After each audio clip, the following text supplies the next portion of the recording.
Hey, how's everybody doing today? Hope everything is cool. So right now we are beginning part 2 of Aubrey Plaza. So here we are, it's Wednesday night. Hopefully the sound's working. Let me double check on here. Oh, sound should be working here, no problem. Lift that up a little bit so you see less light. So let me go ahead and fix the chat so I can see you guys talking to me. Let's see, so we have YouTube chat here. I'm getting pretty good at this, maybe. Let's see, event viewer, there we go. So there you are, Wendy, how you doing? Do I sound good so far? And let me know about the lighting, everything. How's everything look? Could it use a bit lighter for you? You let me know, and we'll go down that road together.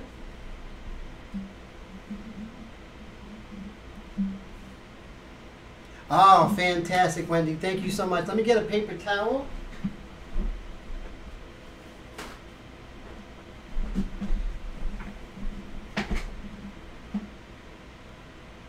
Oh, cool. Well, I'm glad. I'm trying to get a little bit better with the reminders, and also Facebook has this really great thing where you could schedule a live stream.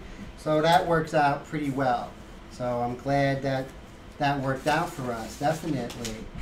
So let me just move this fan over here because it's pretty hot here in Jersey today. Probably by your standards it's cold where you are in Texas, Wendy, but it's pretty darn hot here today. Really quite yucky anyway. Okay, that feels a little bit better. So what we're going to do today is we are going to go ahead and, yeah, 90s here too. I think we have the same weather today. So at least it's not in the hundreds, right? That's for sure. So we have this here, and this is our, our ratio of ink drops to water, which is really good. And let's see. If I just go ahead and see if we could see that clearer. Maybe if I lower the ISO just a little bit. Yeah, there we go. That's a little bit better. See, now we can see these are the ratios. Right now we've been using this ratio 3:3, and I think we want to go a little bit darker now. So we're going to go 3:4. So that's 3 full eyedroppers of water to 4 drops of ink. Hey Jake, how you doing? Good to see you. Thanks so much for coming by. Always a pleasure. So here we have our ratio. So let's go ahead, and so that's 3 full eyedroppers of water to 4 drops of ink ratio. So let's do that together here. Let me raise that ISO again. That's much better. Okay. So we got 1, 2, 3, 4, 5, 6, 7, 8, 9, 10, 11, 12. One more, because you can never really get a full eyedropper out of that. Okay, so we're going to go to our ink. So it's 4 times. So 4 times 3 is 12. 4 times 4 is 16. So we got to get to 16 of these eyedroppers here. Drops, I should say. 1, 2, 3, 4, 5, 6, 7, 8, 9, 10, 11, 12, 13, 14. Oop, almost there. I always almost get all of them. 15, 16. So this should get us still a gray, but it should be a nice gray. You know, it shouldn't be too bad.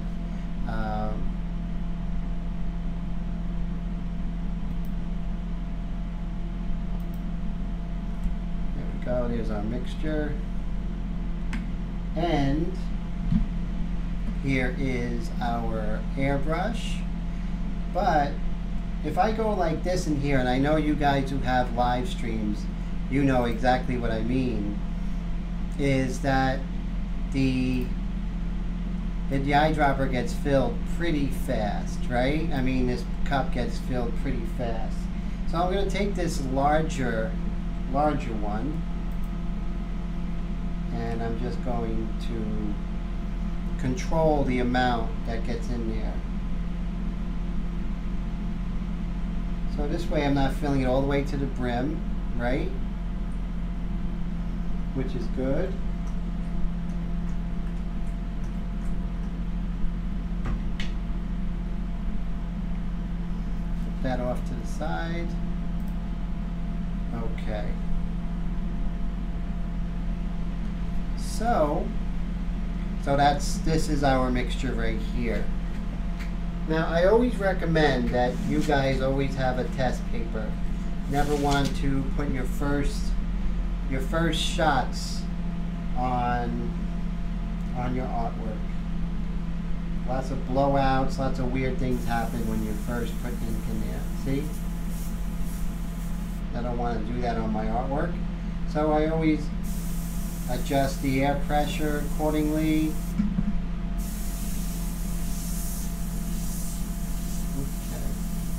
And also I just want to make sure that the airbrush is working correctly. Okay, everything looks good, so I'm happy with that. Let me dry that off. There we go.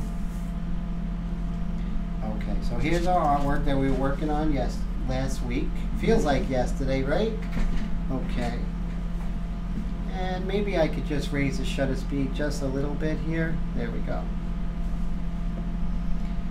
Okay. So let's go ahead and continue in the mouth area here. So how you guys been, okay? What's new with yous?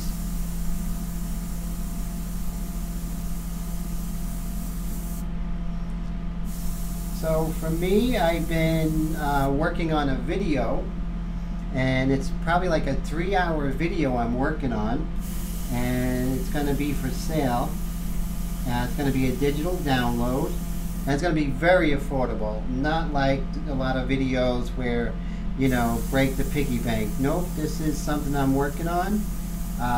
So it's going to be great from start to finish, which is going to be really fantastic. Wow, you got the ink set, fantastic. And the set too? Yes, it is. Very different from the rest of the ink. The white is a little more, I don't know, almost like an acrylic, right? It's very different. Yeah, white is just an interesting color, right? It's just its own entity.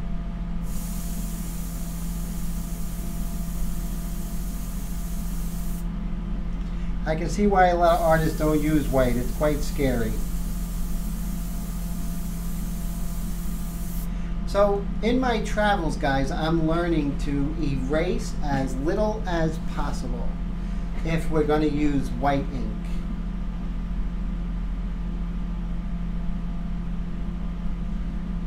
Oh, so my map, what map is that?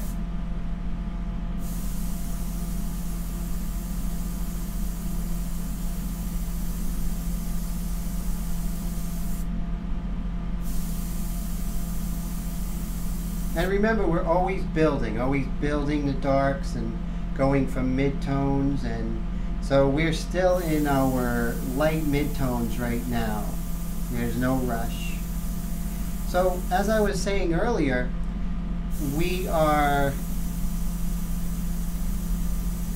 I realized that we can't go ahead and erase like crazy.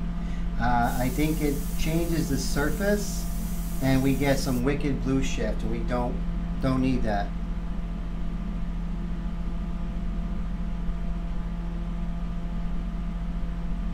Yeah, I would say that in a sense, definitely. Um, Basically just sketching as if I was with a pencil. So these are very similar to my Train Girl series, where I would work from very light to very dark, which is the way to go. And I think in every single medium, I haven't found a medium where working from dark to light is actually beneficial. So this is cool. So as you see, I'm using a lot more of the Kneaded Eraser because I really want to be very gentle with the surface. That's just something I'm learning with time. Getting a little smarter, that's all. Okay.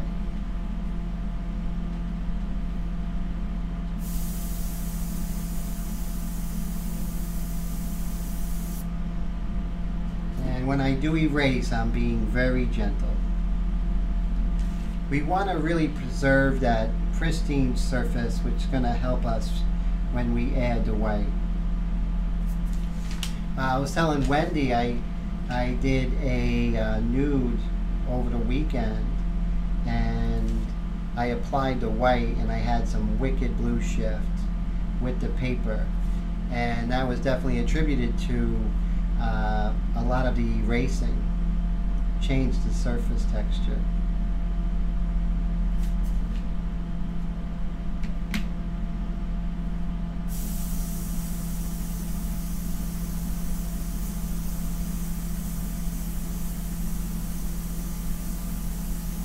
And I'm going to be going very dark in the future, but right now I'm just setting things up.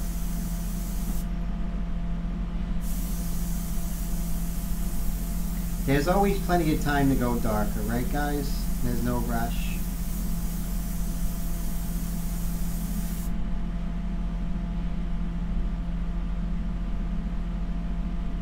Well, blue shift is a phenomenon, and basically what happens is when you add white to a surface that has some value on it, it will actually turn blue and will leave a very ugly ugly color. When working in black and white like this, it is totally terrible. I was able to fix it. You know, you can fix it, but we don't want to do paintings that we have to fix, that's for sure.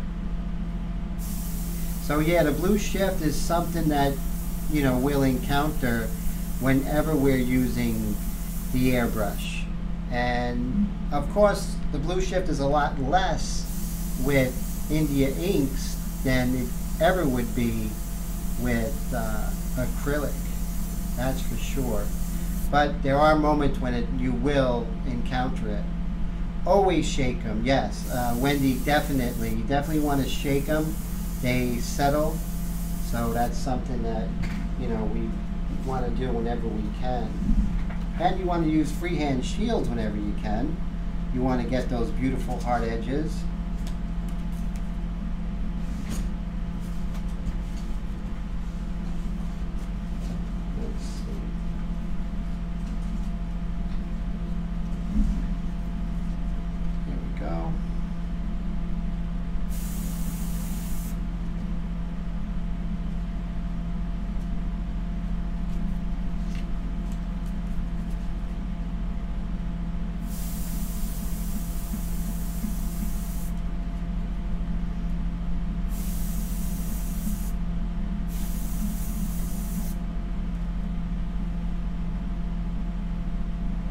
Nice.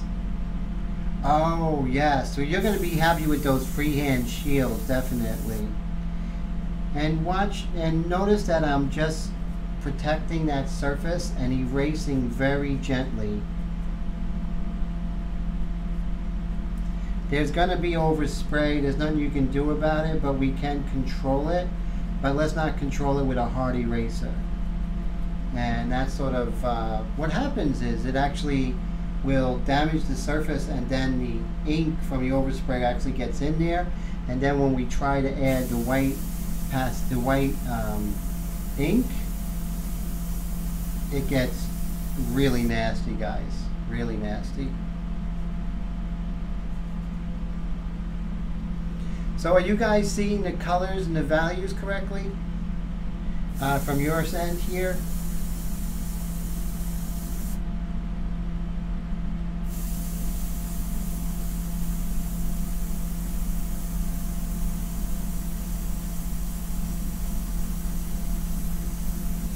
And right now I don't even... Hey John, how you doing? Oh John, that would be great. Fantastic. I'm so glad you want to do that. John, shoot me an email. My email is paintedglyphs@gmail.com. I'll put you on my mailing list and also my blog. And this way I'll be sending you information about new live streams and also my video, which is going to be fantastic. It's going to be about 3 to 4 hours of instruction, and I'm not going to hold anything back. So thanks for asking, John. Thanks for joining. Wendy, could you do me a favor and go ahead and type in my email address for John?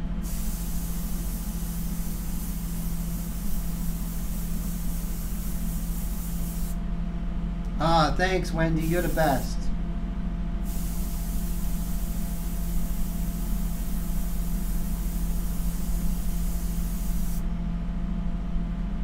So remember, we're going to use the eraser, but so gently. And that's something new that I'm finding out about that technique. The more gentle you are, the better.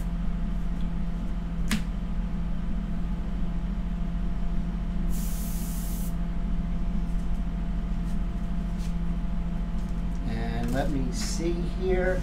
I have a whole bunch of freehand shields, but sometimes I have trouble finding the one I need. Let's see. Let's see if this one will do. If not, I'll have to go into the other studio and pick it up. That's not the worst thing.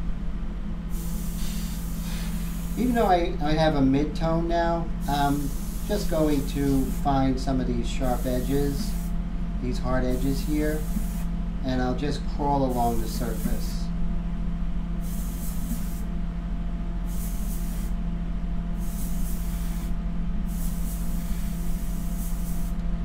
So you see how I don't have to find a freehand shield that is, you know, one big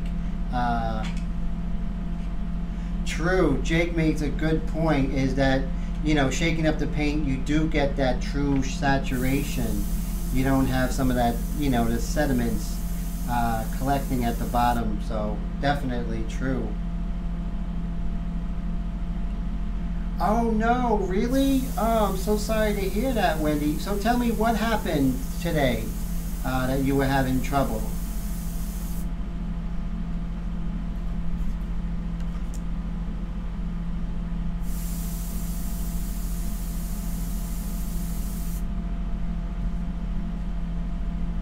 Let's see. So what I'm going to do is I'm just going to fix the contrast here. You know, I'm a stickler here. So let's see.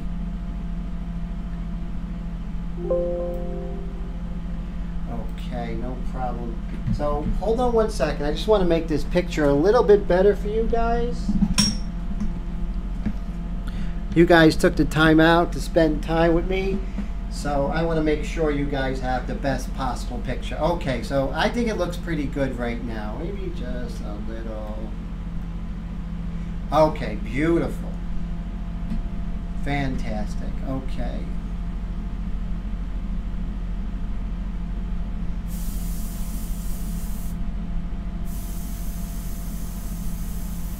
So in case you guys are wondering, this is the reference material right here.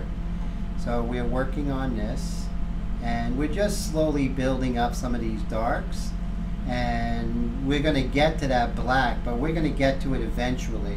And my technique basically, John, is lessening the dilution from the light to dark. So I'll start out with a very diluted mixture of ink and water, and as time goes on, I use less water and more ink, and that's how I get the values. But I always work from light to dark. So Wendy says that you were playing with tiles to to make abstract coasters, and the white, oh, you have to water down that white. That is definitely, I can see the issue, because that white is very thick. The thing is, with any India inks, they are so potent, and to use that stuff, you know, like if I just take the India ink and put that straight, it's going to be much too strong to work with. It's not going to do anything for me. So I use these cups here, and I dilute them. And I make sure that, you know, I take notes as to what dilutions do what. And that really makes a big difference for, you know, planning out a painting.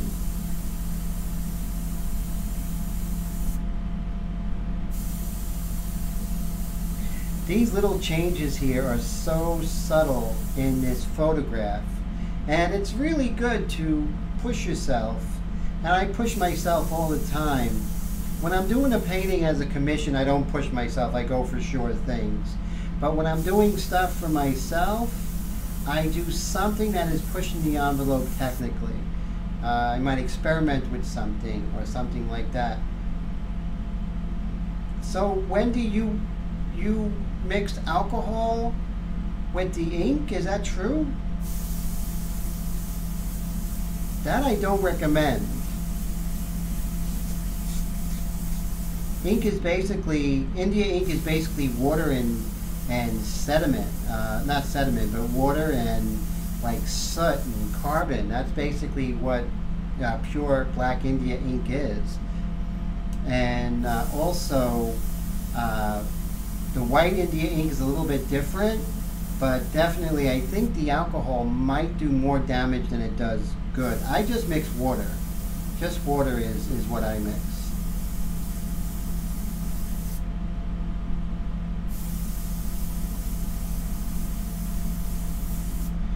When I work from light to dark like this, I really enjoy the fact of having the picture evolve and come together. And that's what I like about the technique.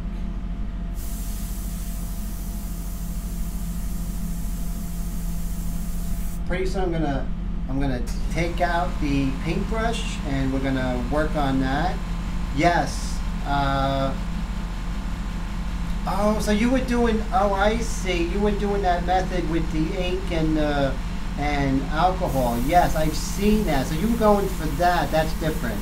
I thought you were putting the airbrush, you're putting the ink with alcohol and putting that in the airbrush. That would have been bad.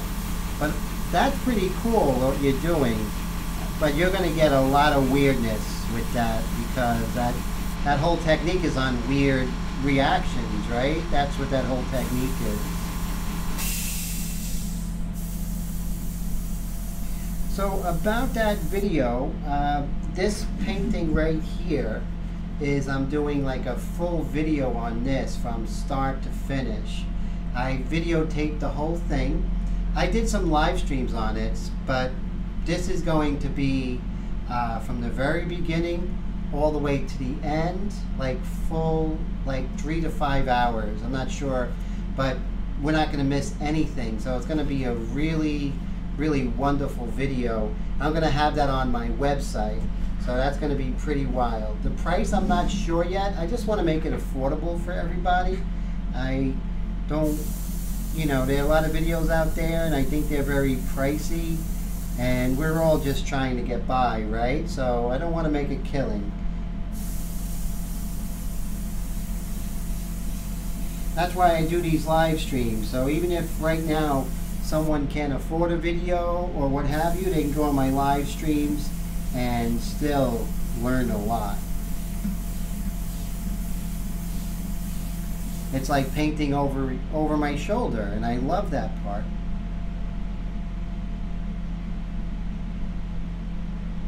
Oh wow, you know, that's the best thing. And even with airbrush, the best thing you can do is just play with the paint and play with the airbrush.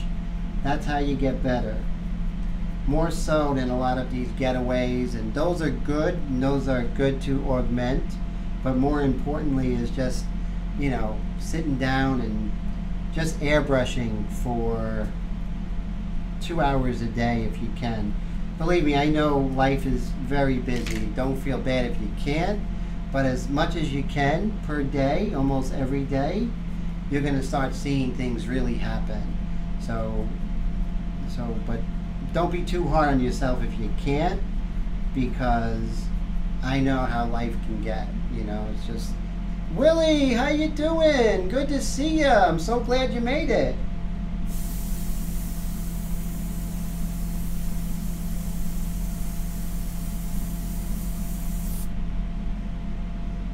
So how you been, Willie? How was your week?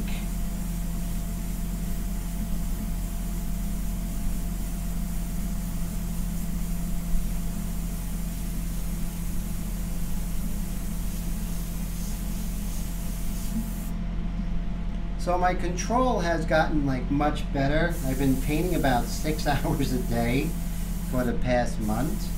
I've been doing a lot of commissions, you know, selling some airbrush paintings on eBay, Etsy. So and working on this video. So yeah, I've been really pushing the envelope with my technique, which is really feels good.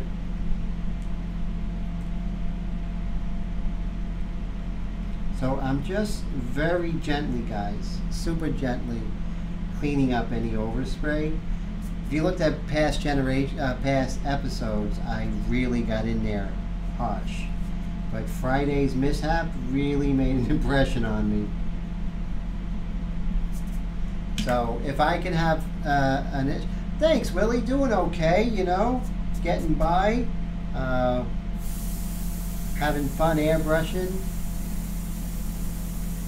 I got some new ones coming down the pike, which is pretty exciting. I got some ones I have to do for money. Hey, Lupita, how you doing? Good to see you. How you been?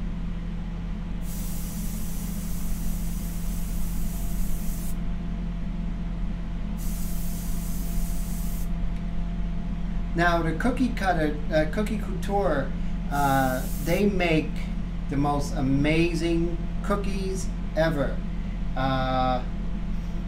Oh, that's okay. When you have time, then that's, you know, so don't worry. Don't be too hard on yourself. You're busy doing a lot of things. You're a businesswoman, you're a mom, so that's okay. Don't be too hard on yourself. You'll get there.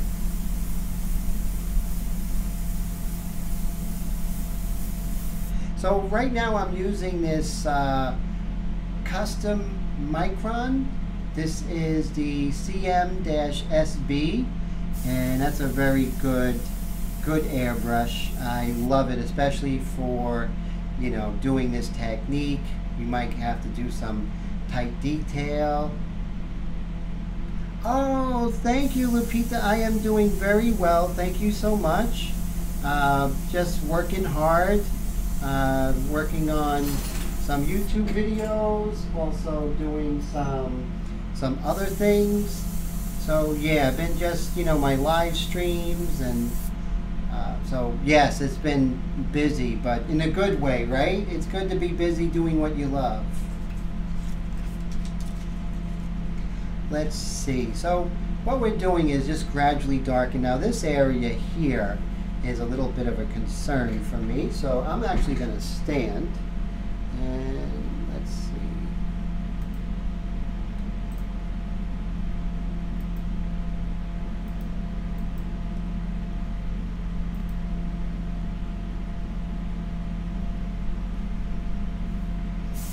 And we're going to work on this area right here.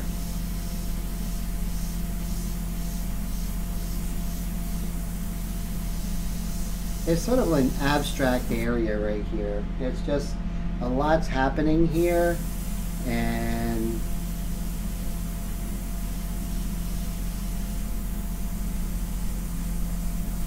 like part of her eye.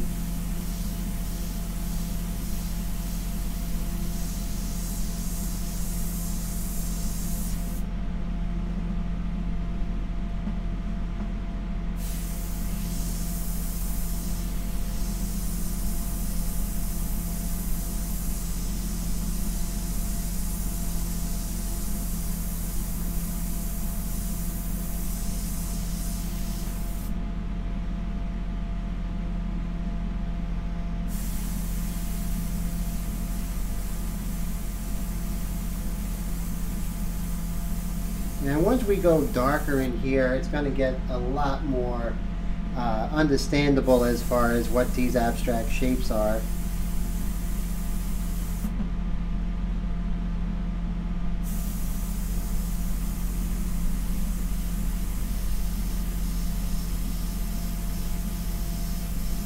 So, you know, as I mentioned with Jake earlier, this is just sketching right now. That's all we're doing here.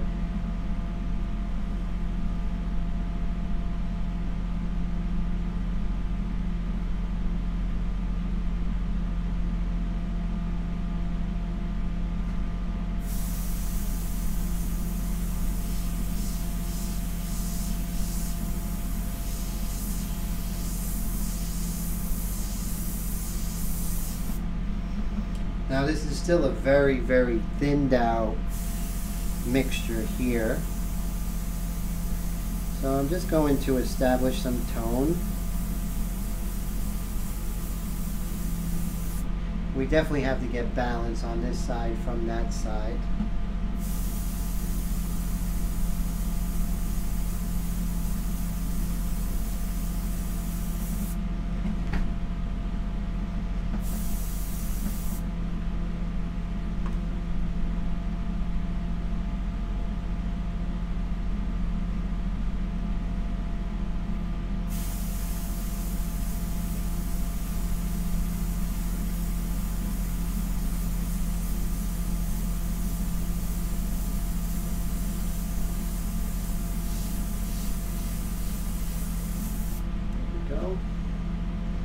And like I said, there's really no rush, and there's no reason to at any point say, oh my god, it doesn't look right, because it's early.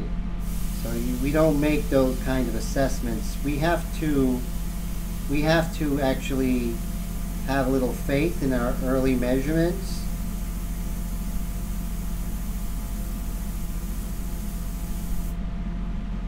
Then we'll be okay. One of the things is just try not to get emotional when working. If it's not coming out right, you just know sometimes you just have to step back, breathe, and continue with the game plan.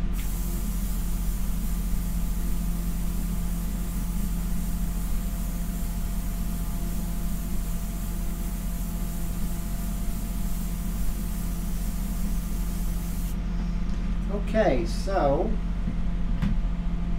let's go ahead and work out something in here. So Jake says here acrylic is, India ink is fine, acrylic is not. Just keep in mind as you draw our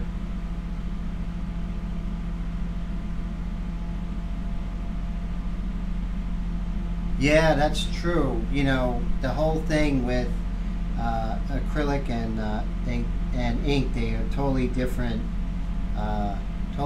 beasts, you know.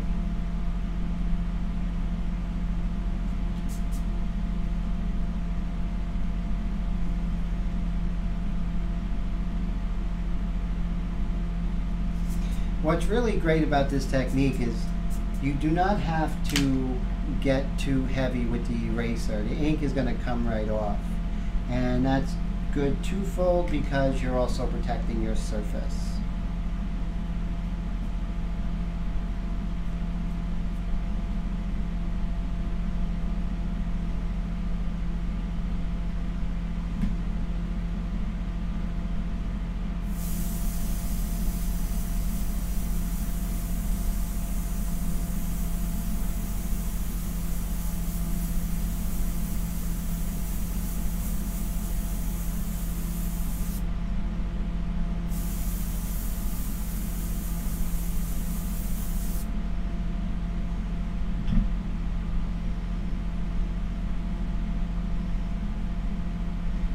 Constantly protecting that surface, constantly cleaning over spray as it happens.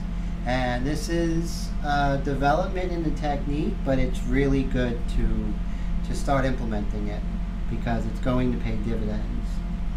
As you can see, there is, even though there's shadow, right? So guys, you have shadow and you have light. And think of light and shadow being two volumes on a stereo. So in the light, everything's much louder. The values are much more lighter and darker at the same time, so it's much more pronounced. But in the shadows, the volume is really low, but you still can hear it, meaning that the shapes are still there of her cheekbones, but they're very quiet. The volume's really low. But you really have to pay attention to that volume. You really have to pay attention to the fact that even though it's shadow, there's still things going on. There's still being affected by the reflected light on this side of the room. So make sure that we are more mindful of what light is doing. We're not really painting a person or a cat or a rock. We're actually painting the light as it's being affected by the light and shadow.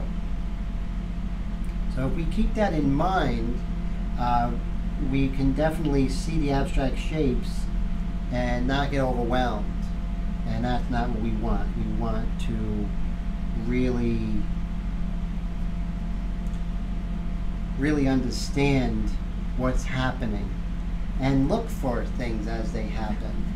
So as you can see, Aubrey is starting to look like Aubrey, not because well, thank you, Wendy. I think she has a really beautiful expression, and her likeness is not easy to get.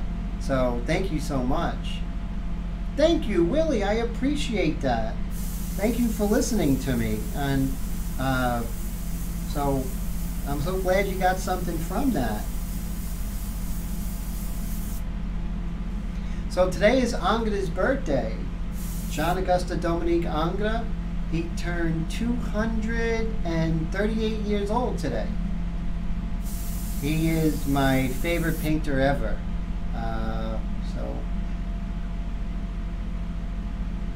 Wow, that's so true. She does have that. Thanks, Jake. I appreciate that. Thank you so much, sir.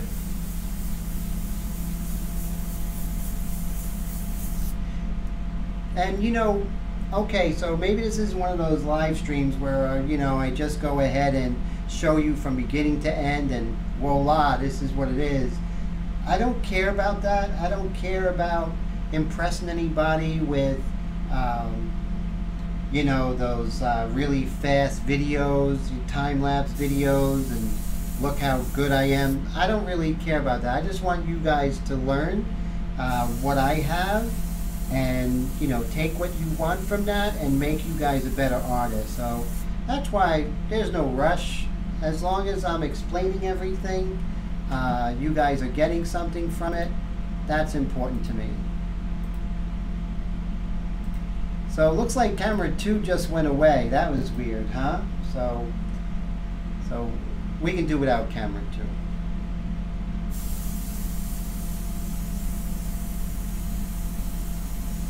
But I was happy that I was on time today and no glitches, so that's good. Yeah, time-lapse are, I think a lot of them are, they're sort of flashy, show business, right? And I think people love them, but if you want to learn, it really leaves you flat.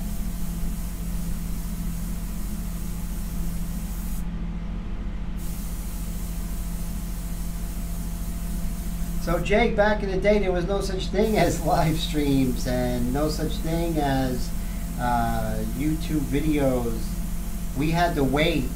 I had to wait until there was a demonstration at my art school or at the Art Students League, and then hopefully I get a spot. And it was only like maybe once a year or twice a year our favorite teachers would do demonstrations. So yeah, time really has changed for the good.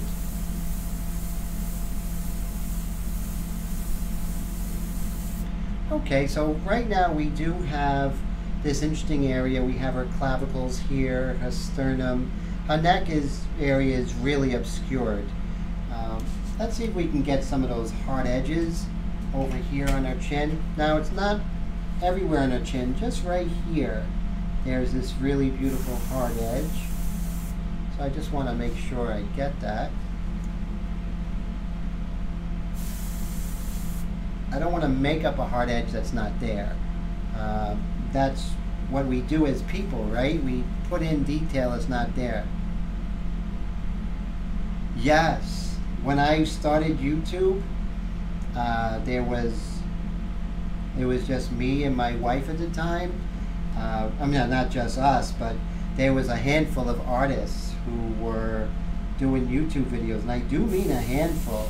And none of the people who are making money now, they came much later. So, you know, we were doing it when there was no such thing as YouTube Partner Program or any idea of possibly making money at it. It was just having fun and sharing, and maybe that's why I have the attitude where I have, you know, is that it wasn't about likes and subscribers or anything like that. It was just about sharing.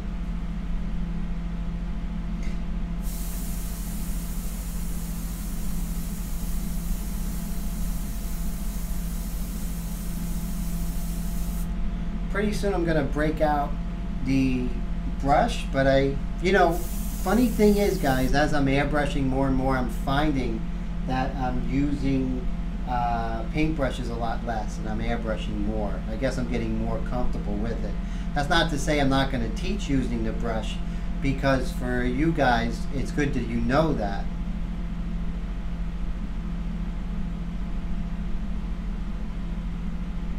Yeah, you know, exactly. That's not a tutorial. That's like someone showing off, right? Like, ooh, look at me. And I mean, I remember, you know, going to the academy when I was a kid. I mean, they would have laughed at that, my teachers. Hey, Rapunzel, good to see you. How are you?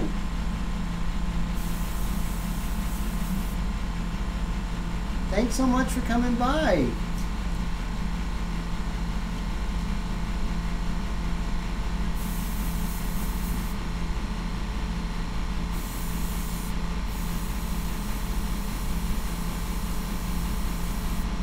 So I really want to get the hard edge right over here of her hair.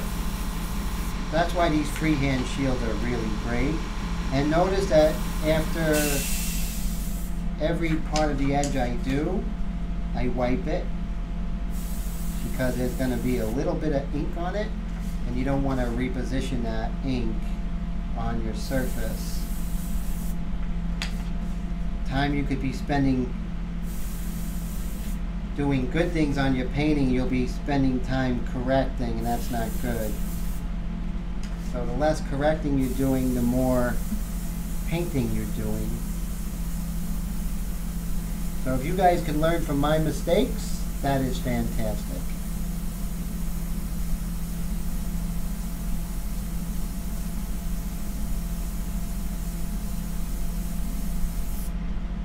Got that little sternocleidomastoid over here.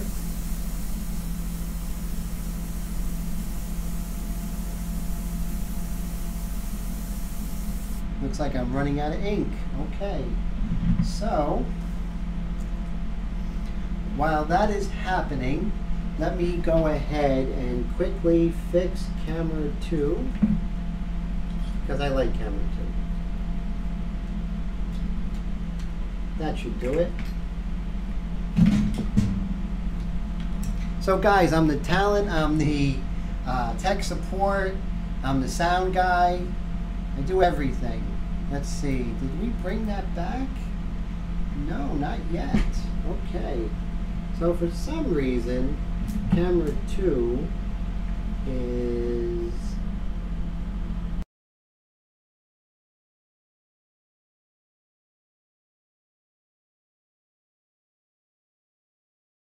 If not, camera 2 is out for the count. Let's see.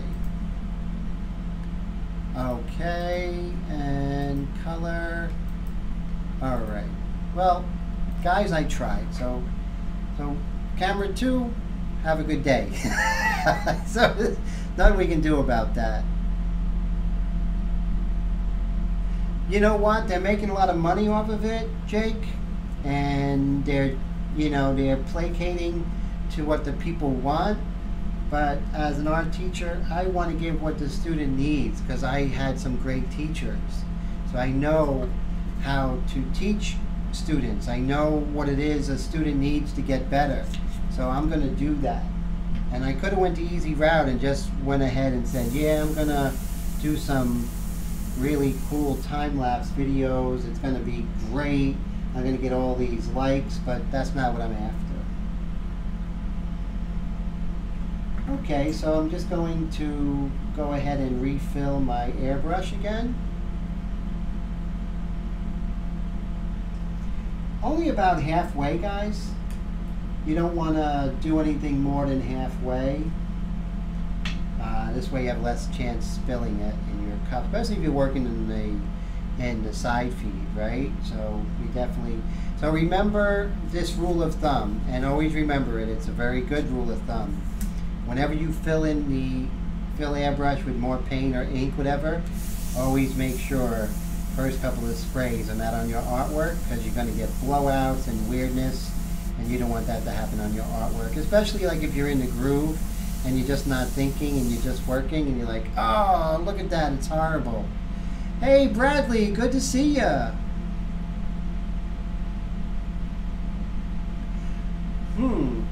Matte fixative is very interesting. So tell me, Bradley, when you had trouble spraying the ink, what was the trouble exactly? Was it not taking to the surface, or let me know, and I could definitely give you some good feedback on that. Because I have done this ink on a lot of surfaces, Bristol vellum, I've done it on board, and I've encountered, and there are ways to actually paint those particular surfaces.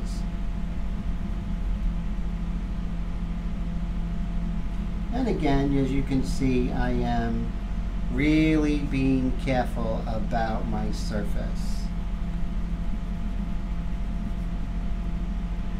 Keeping the lights very clean. So important, guys. And remember those quiet details over here.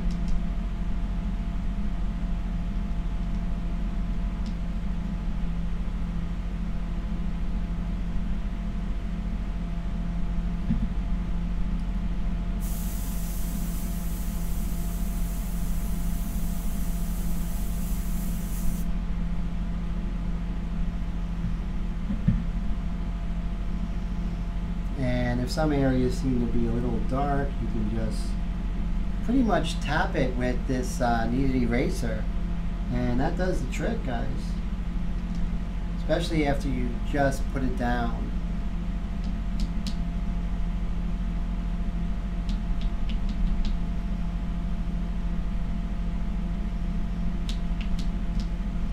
And this is a very abstract area, so. And so guys, what exactly is tag board? Because that I'm not sure of either. Is it like a very smooth surface? I know there's a delay, so you probably won't get the message right away.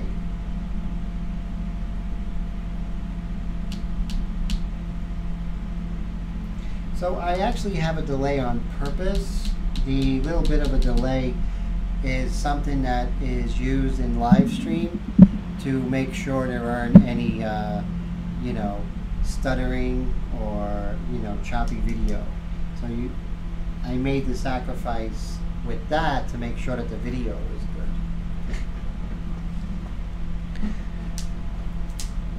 So I'm just going to take a quick drink break here. So what's happening with everybody today? Did you guys work on a project? Is there anything in particular that you're working on today?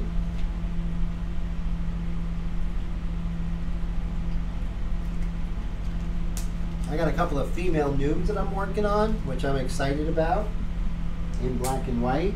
Also had a chance the other day to work on a pastel.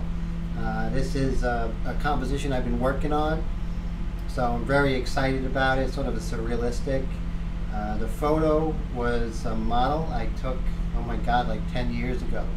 So that's pretty cool. Oh yeah, well, Jake's been working on this really great painting, so Magnus Tom's really cool. Check it out if you haven't already.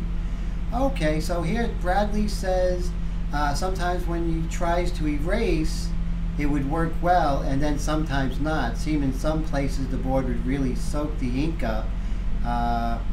Oh, okay, illustration board is really rough, and sometimes like hot press and cold press are going to work very differently. Hot press is the very smooth surface. Hey Chris, how you doing on the road? Good to see ya. So hot press is a very smooth illustration board, and I think that would work much better to erase it. Cold press is more of the textured surface. So yeah, I would definitely, that's rough. And are you using Higgins brand? Because I find Higgins works a little better than the Bombay and a lot better than the FW brand, the India ink that is. So, and also what really helps, Bradley, if you dilute it a lot. So like when I start my paintings, I use a dilution of 3 eyedroppers of water, just 3 drops of this to 3 full eyedroppers of water.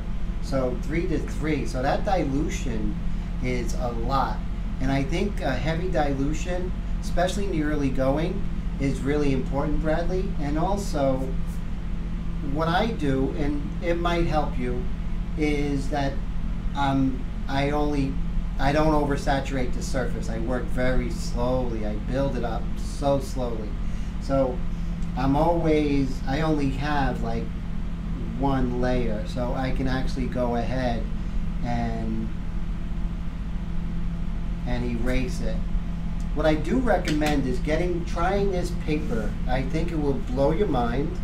You'll be really happy with it. This is De La Rowney's paper, Canford paper. It's called cardstock. I think I paid like $7 for it. I just ordered 10 of these. 10 of these, and I think $7, but I use cardstock, and the other color is Dreadnought Gray. Fantastic. This right here is Dreadnought Gray, and this right here is Gunmetal. So you can see they're both beautiful, and they both have a whole different look, but they both really take the ink well, and I don't think you're going to have a problem erasing with this. So give that a try. I think you're going to be excited. So how big? Okay, good question. So this is a 3-inch eyedropper, and so I think you can get these at your like a CVS or pharmacy. That would be, you don't want to get this one because it'll throw off the ratio. You don't want to do that. So Bradley, if you haven't, go ahead and shoot me an email at paintedglyphs@gmail.com. I'll email you my ink to water ratios. I think that would really help you out. That's something that I use all the time, literally all the time. So I can go from, let me lower this, there we go. So I can go from my lightest gray all the way, you see that? All the way to my darkest dark. But even my darkest dark is still watered down. Because if you use ink straight out of it or not watered down enough, it's going to be like, it's pure dye, and it's just going to, there's nothing you can do to erase that. So that might help you as well. If you think of ink as a dye, then you have to be very careful with how you apply it. So I hope that helps. But thanks so much. That's a great comment. Thank you. and very helpful to me too.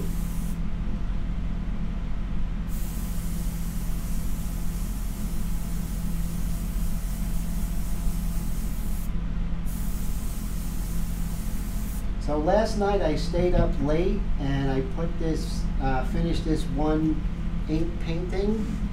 So I did this in 4 hours, guys. So this is what I did yesterday in 4 hours with this technique. It's liberating that we can do something like that in 4 hours. In the same way, I mean, I was in a different mode. I had to get this done, so not like this. This is, I'm teaching you, so I'm in a different mode. I'm taking my time.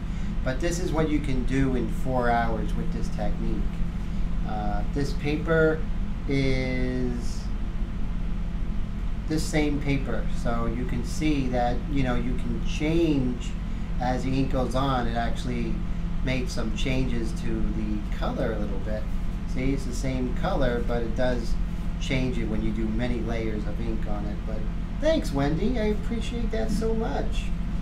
So the technique works, and the technique is being perfected. You guys are seeing this in the ground floor sort of thing, which is really cool and a lot of fun. So Chris is actually on the road. He's driving to the Midwest. So he's not driving. He is a passenger. So right now he is on the road. So that's pretty cool. He's heading to the Midwest. I think that's exciting. So anyone here in the Midwest right now?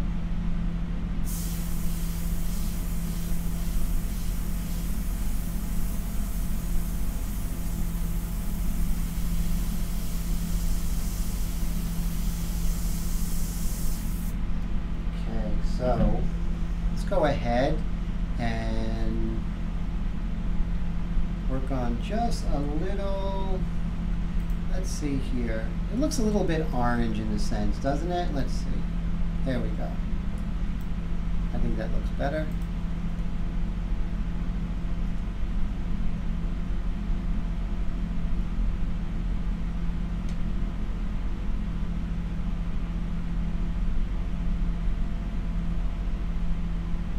Great, thank you so much. That's so fantastic, and you know, if I could help out just a little bit, I'm happy. And thanks, I really appreciate. That was a great question. Yes, and when I do get your email, I'd love to see some examples. Thanks, Wendy. Wendy just helped me out, and that's my email right there, Bradley. And this video, what's really great, guys, this video is going to be available on my blog, and so that's pretty cool.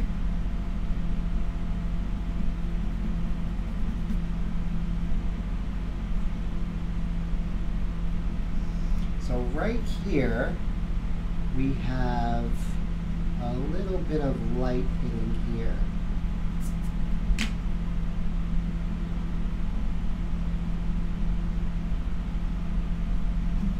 Wow, it's almost been an hour already. This time really goes by so fast, right? I mean, I love hanging out with you guys. And I love painting Aubrey Plaza. Wendy is the coolest.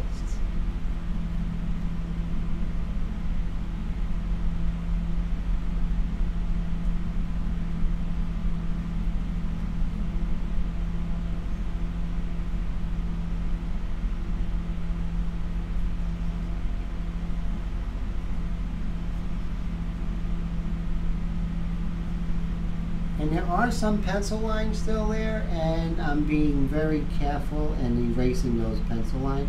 Sometimes you don't. If you're going a little bit darker area, the ink's going to take care of the pencil lines. But in the lighter areas, you definitely want to try and get rid of them.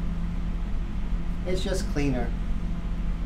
And that's something that I'm concentrating more on my airbrush paintings, is just cleanliness.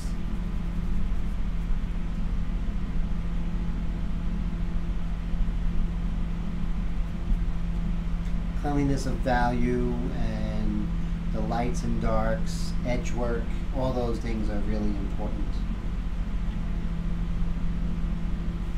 So, make sure the airbrush is working correctly, no tip dry. This is especially when I'm going into a high detail area. So, let's see here. We got Aubrey over here.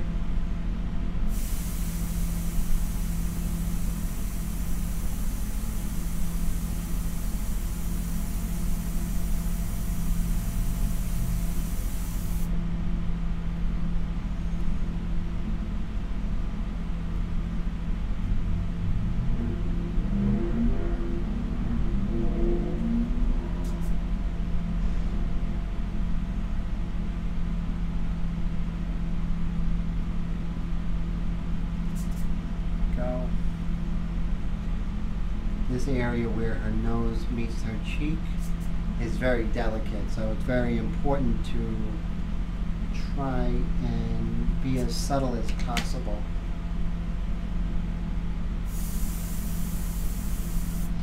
Okay, so we have a pencil line, and sometimes a pencil line can be a confusion. There we go. Oh, we seem to have lost the chat. I can bring that back.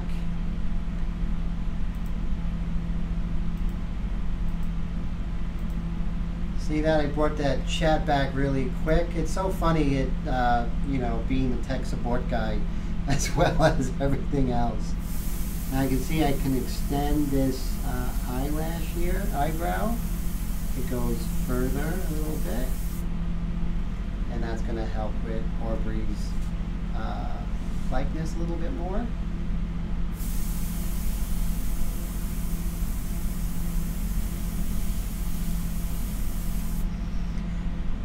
So what's really cool is I'm doing this video, and it's going to be like 3 to 5 hours of, because whenever I do a painting or drawing now, I always videotape it.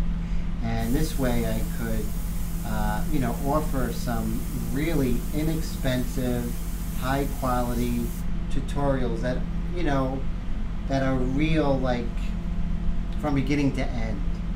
And, you know, tutorials that you can follow along with and do these paintings as projects, which is very exciting. I wish I had something like that when I was younger. So when I went to the National Academy at a High School of Art and Design, guys, I would have to take,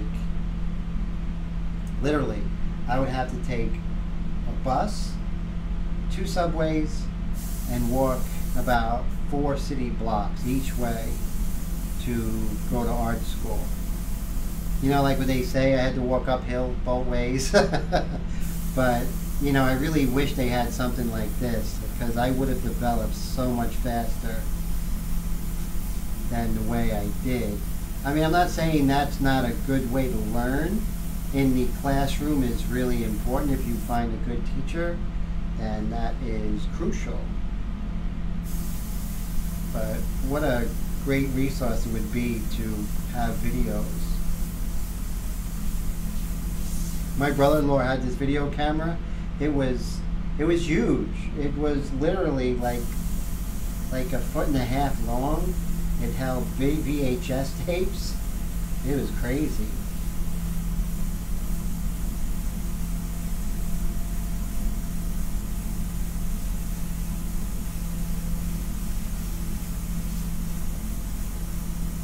See, I don't want to get too wet here.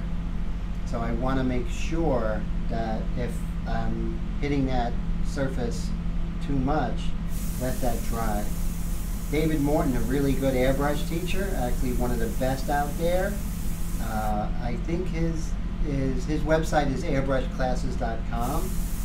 He is an amazing teacher and an amazing airbrush artist, and he taught me to make sure that you let the paint catch up with the surface, and that terminology always stuck with me.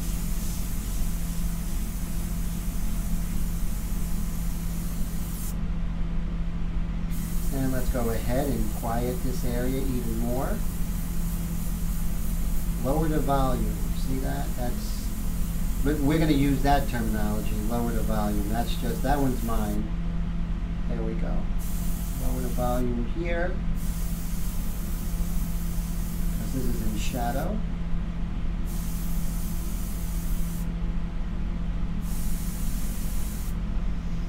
There's some real softness here in her lip here, and I think I'm a little harsh.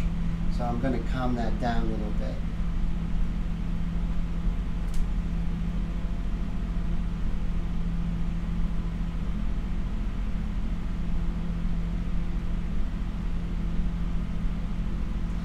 And get rid of that pencil line. In the past, I would use this more, but I think it's best to be as gentle with the surface as possible. You have to remember it is paper.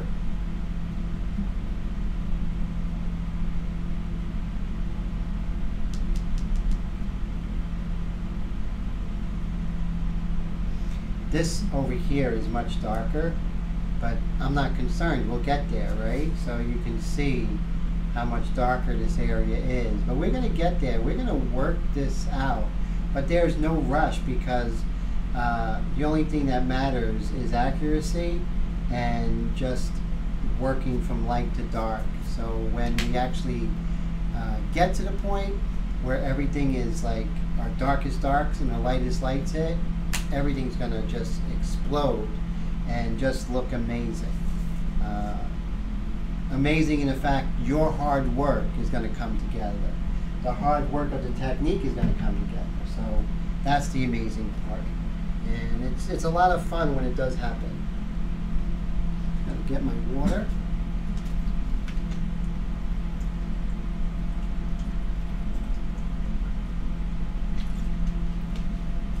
So one of these days, one of these live streams, I'm going to show you my studio setup and how I do my live streams. Microphones, camera, lights, all those different things are very important to do a live stream that is, you know, really both a lot of fun for me and you guys, and you can see everything. I mean, I'm sure you guys hate the live streams where the painting or the artwork is at this crazy angle, and you know, that's no fun. So I really worked hard getting different things in place so I could get a proper angle for the live streams. So I put in more paint in my airbrush, and I'm just going to keep saying this because I don't want you guys to have those disasters I had. When you put ink or new paint in your airbrush, test on a scrap paper. Make sure there are no clogs. Make sure your airbrush is working correctly. So a lot of times if you don't have any paint in the airbrush, the air will get in there, and then when you put paint, and then when you go to work on your work, you'll pull back and there'll be nothing, and you'll be like, there's nothing, and then all of a sudden you do something like that. And if you've been working on a painting for a long time and that happens, it's horrible experience. So I don't want you guys to experience that. I had enough of those experiences. So I'm just going to dry this off because I'm going to put my painting on it. Get up all this. Great thing about an airbrush, you have like a built-in hair dryer. So that's nice and dry. Okay. So we were working on the lips there. And a lot of times I have this scrap paper because it kind of helps me with my aim, you know, where the paint's going to spray. So it's not a mystery.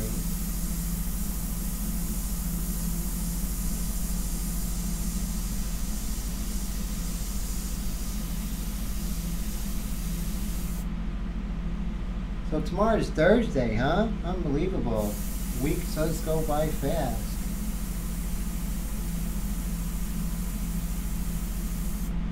I don't know about you guys, but I don't miss the summer. The summer's going to be over and I'm going to be happy as a clam.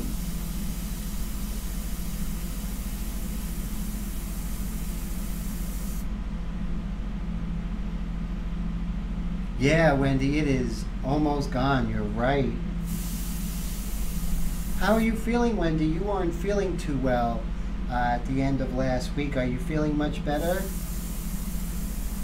Your stomach?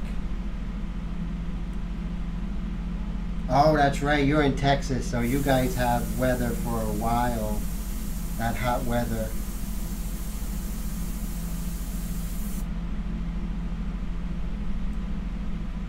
I'm so glad. Doing better? Is there still any pain, or is that all gone, I hope? I pray.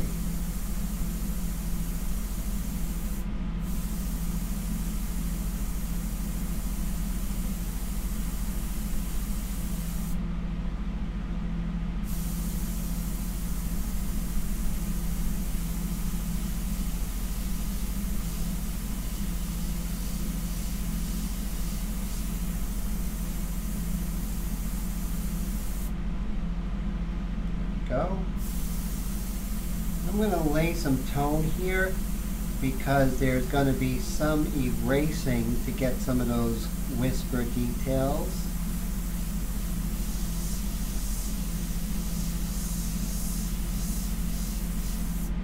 There we go.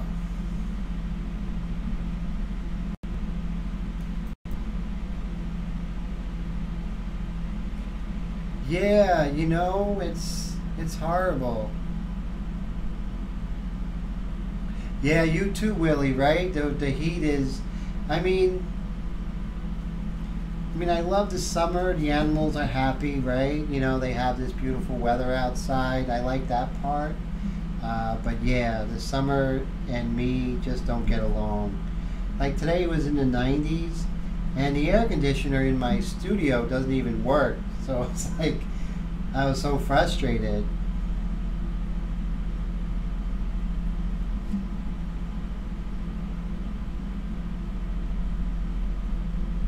So Wendy has been trying to convince me about Etsy, and I'm stubborn, and everyone knows me, I'm stubborn, right? And so I'm like, no, I don't want to do Etsy. You know, I did Etsy, you know, just being a real stick in the mud. And so I did Etsy, I put a drawing up, and I'm like, see, that doesn't work. But what I found out is that Etsy, I could do digital downloads. So I can actually use Etsy as a secure way for people to pay for the videos and download them from Etsy. So they can pay with PayPal but it's totally, what's more important is that it's absolutely totally secure. So that's exciting. So thanks, Wendy. That was really a great suggestion. I wouldn't have known if you didn't convince me about Etsy.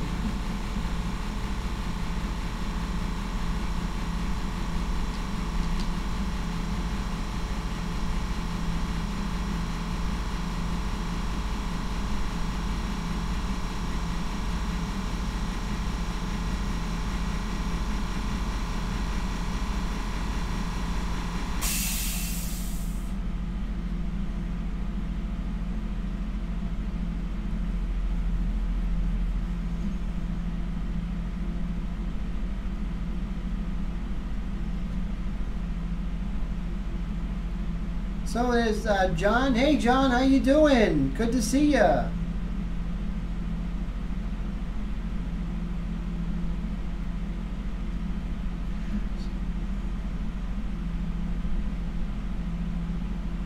Yeah, I have to stop being stubborn, Jake. Sometimes it doesn't really, being stubborn sometimes it gets in the way of learning, and that's not good. But that was a great idea that Wendy had. So, you know, one thing leads to another, and before you know it, I have this really great solution I've been looking for.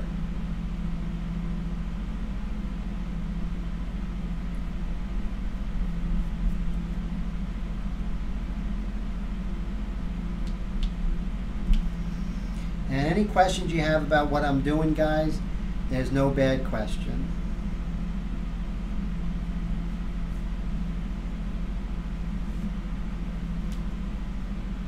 And you see this, how, you know, this is like a weird broken color. That's okay, because as we go one layer upon a layer, that's going to become, you know, very, very solid color like this. But we're going to get there gradually, not right away.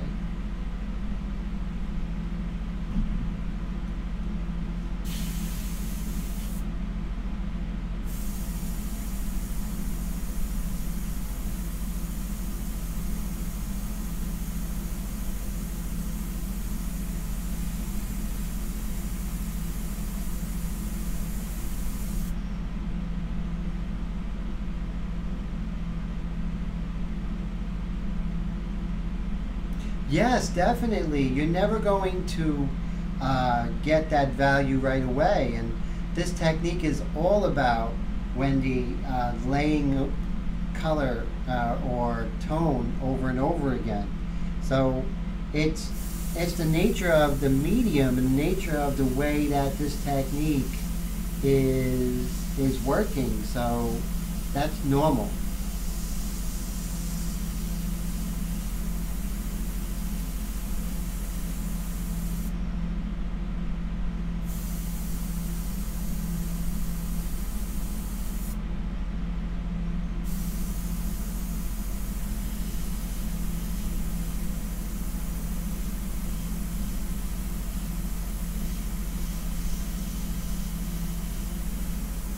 And just like this eye, you see how going from one layer to the next, we're getting the desired value. And we're not trying to figure out values, whatever, we're just sketching. And just like those train girl painting drawings I did working at, working at Amazon, I had to take two trains and drive my car. So in those 2 train rides, it was about 45 minutes to an hour a day each way. I was able to do these drawings, which was fantastic. So definitely is pretty cool.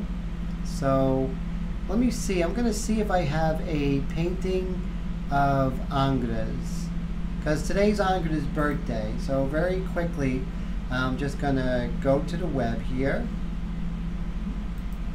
So bear with me, guys. I just want to show you some of Angra's work. He is my old master mentor, and I want to share his work with you today. Let's see.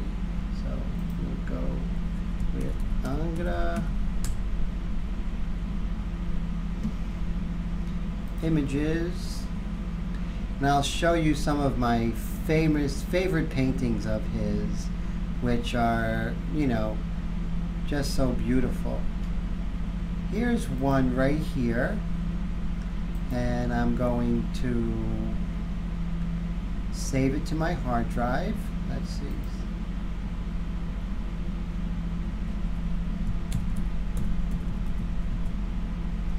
And thanks for bearing with me, guys. I just want to pull this up. It's got to go to pictures. And then look for Angra. And Angra is spelled I-N-G-R-E-S, and that's why it's weird, because it's French, of course. Okay, great. So I have it on my hard drive, and let me very quickly pull that up. Almost there. Thanks for bearing with me. Let's see.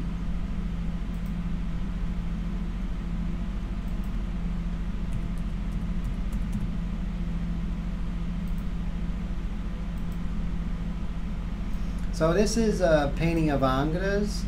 It's one of his portraits, and I just love what he's doing here. Just, with the folds and how beautiful it is, and just his use of color, and the way that he draws you to her eyes is just wonderful. And the detail that he has with the the eyes, the nose, and the mouth, and everything else is understated. So I really love his work. He's just, you know, just fantastic. I can't say enough about his work. I mean, it just blows me away, and everything I do is, you know, he's one of the people who actually, because when I was being taught at the High School of Art and Design, and I had some great talented teachers, but they liked the work of John Singer Sargent and Rembrandt. Who doesn't like their work, right? The work is beautiful, but it's very loose, right? It's very big brushes and no drawing. You draw with the brush, and then you go right in with painting, like there's a fire or something, right? You have to do the painting right away, and no careful drawing or anything like that. So I was in those classes, and I always wanted to do a careful drawing, and I always wanted to do an underpainting like this and then do color. And I always felt, you know, my teachers always admonished me, and that was always, you know, a concern. And then when I went to Long Island University, and I studied art history, and that's where I found the work of Angda. And he was doing everything that my instincts was telling me, and he was an old master. So for those guys, although they're great teachers, they were only teaching their proclivity and their taste.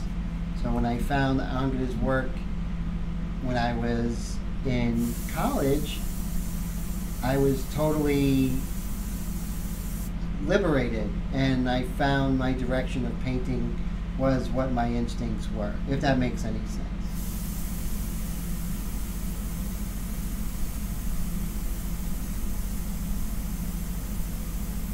So remember, we want that fade. We're actually doing dagger strokes. See that? See the dagger strokes? You have to learn how to do dagger strokes.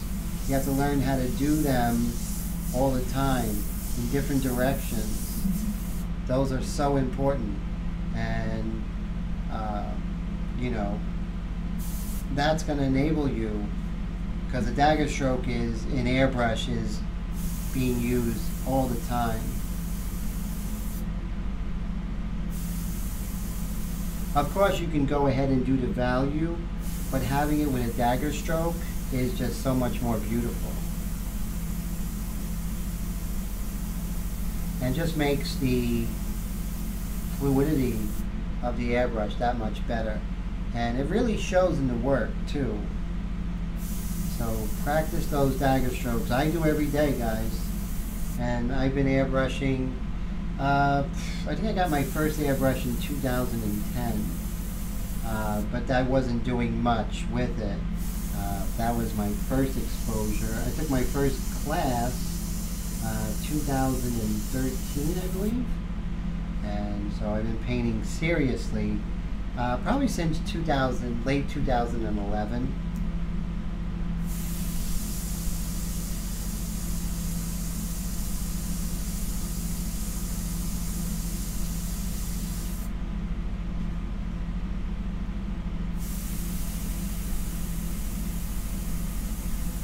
I know this is getting to be a little longer on the live stream, but you know, I just enjoy hanging out with you guys.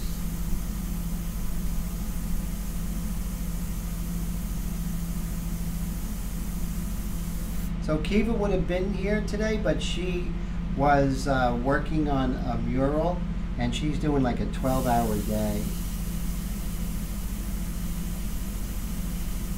But she's doing some incredible work. So is Wendy. Wendy did a really wonderful painting. I really love it. The little girl with the hood. Great job on that, Wendy.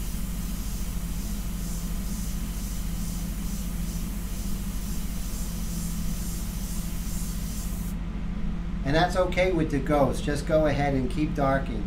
Well, thank you, Bradley. I really enjoy hanging with you guys. I mean, it's a lot of fun. I mean, in life, how often do you get to talk about what you love, right?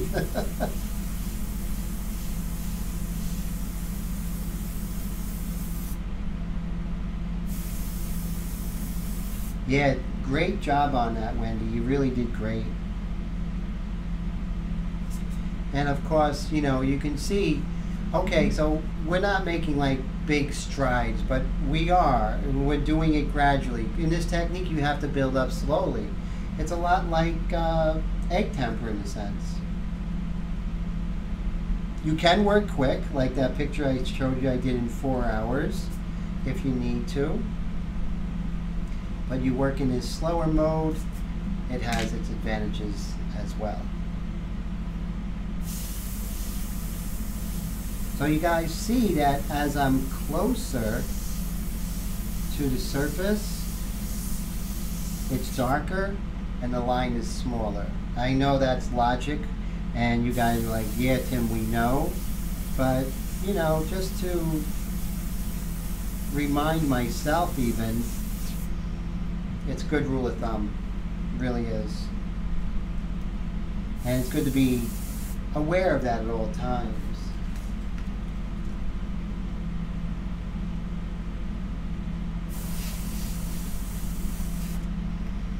So I keep that freehand shield so I don't have this dark line go into her face. That would be bad.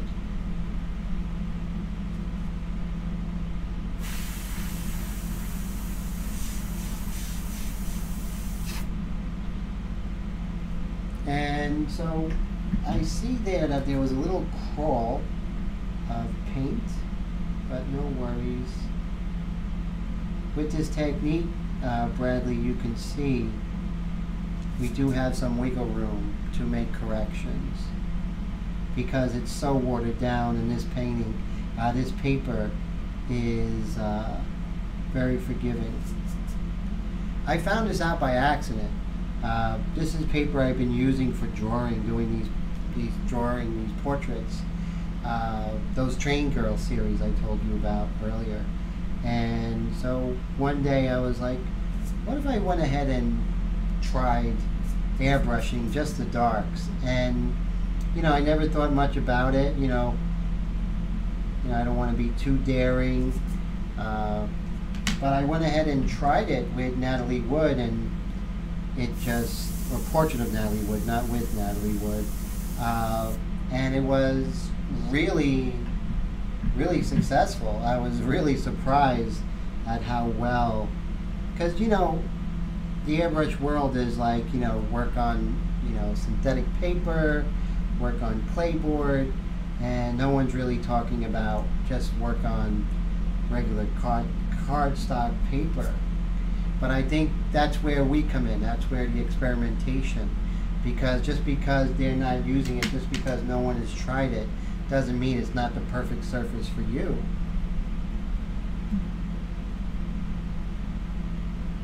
So I really love how you can see we can get these real quiet, low volume details here in the shadow. Far away, you see, far away I can do real subtle shadows.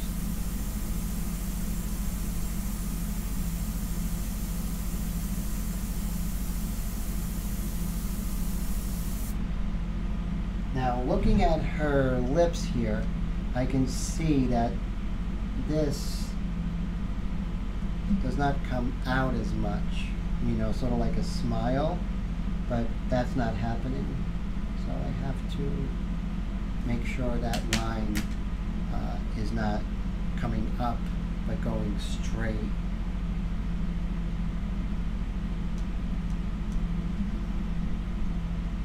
There are some pencil lines, so I'm just going to very quietly and go ahead. So do you guys like the 9:30 start as opposed to the 9 o'clock start before? Is that better for you guys? I mean, I kind of like it. A little bit later.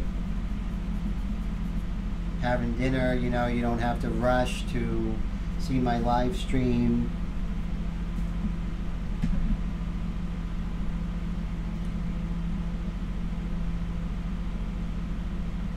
Oh, hey Jake, man, thanks so much for hanging. I really appreciate it. You're doing great work. And I will talk to you tomorrow, sir. Always a pleasure, man.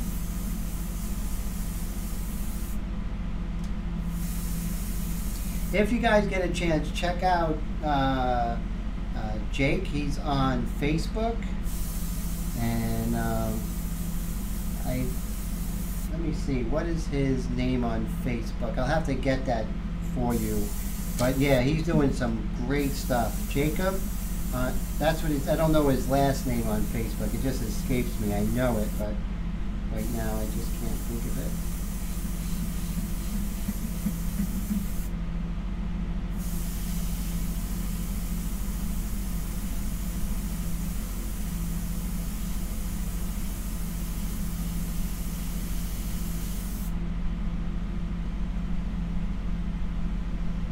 So that was really cool hanging with Jake. Thanks, Jake.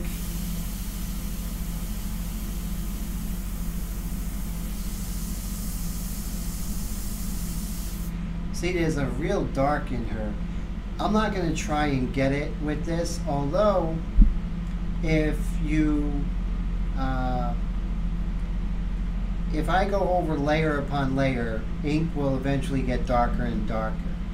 But that's not what I want to do. I just want to start mapping it out and slowly getting darker. But if I use one tone and go darker and darker over and over again, what's going to happen is that I'm going to oversaturate the surface. Two things are going to happen. Another thing is that we're going to get a lot more warpage than we want. Also, we're not going to have the ability to erase. So that's going to be a two-pronged detriment. And so we want to try and not have that happen. Let's take a look at this over here.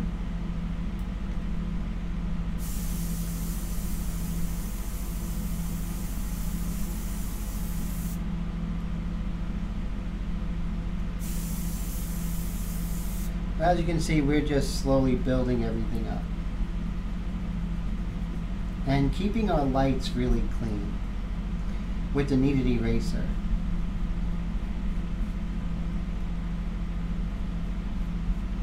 As time goes on, I'm going to resolve some of these issues and, find a way. And if you guys find a way to resolve that, let me know, because you guys teach me as much as I teach you at times. So if you find a way to, keep this surface more pristine, that would be great.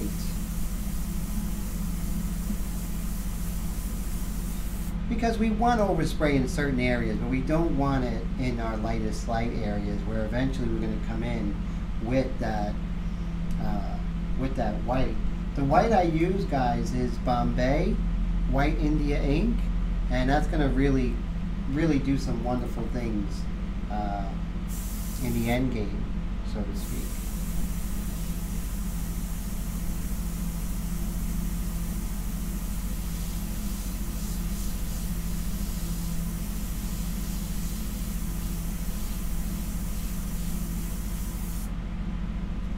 And what we're going to do right now is let's just start establishing a bra strap or whatever that is, whether it's a bra strap or a blouse strap, not sure.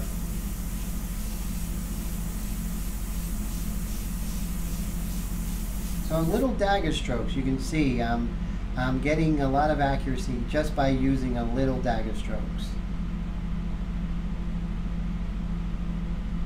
So what's kicking out stuff, Wendy? Tell me. I'm not sure. Is that the airbrush is kicking stuff out?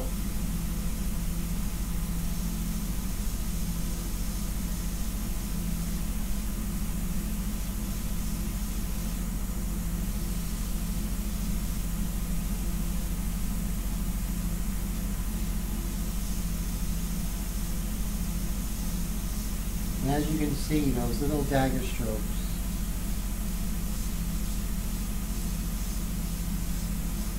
And this is something that you gain with time. You learn how to paint in an accuracy like that. and that it just happens. So be patient. You'll get there if you're not there already.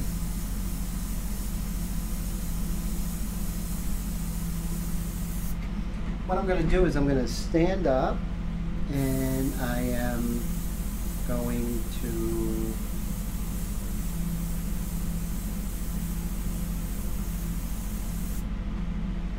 go a little further away here.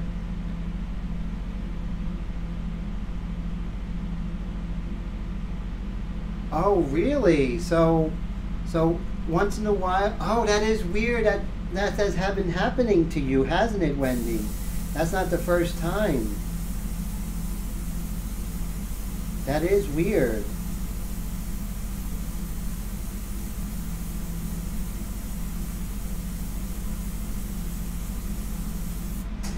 I don't think these websites really know exactly what's happening. The technology is so new. They're just winging it.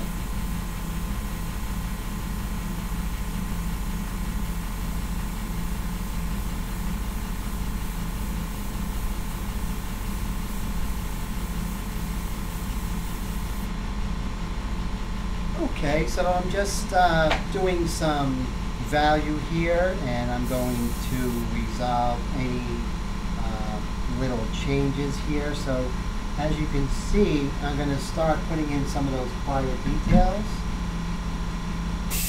and then we'll go over it, dust over it again. But we have her clavicle here, and then her clavicle over here. And then little by little, we'll get the anatomy correct.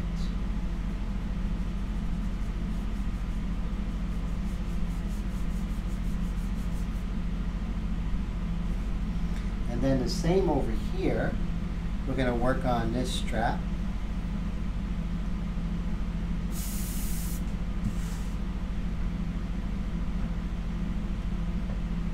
Yeah, that is so weird.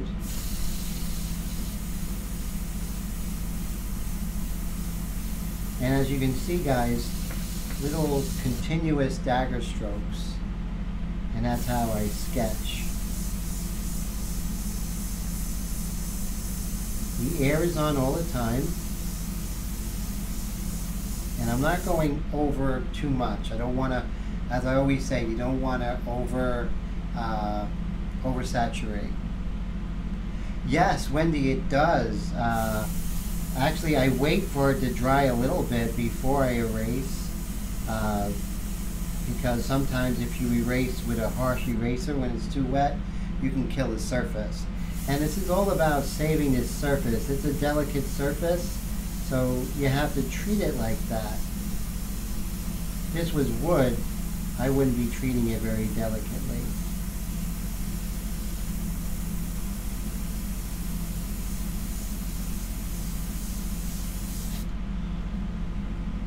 We're going to go over this again a couple times, and then we'll just get darker and darker.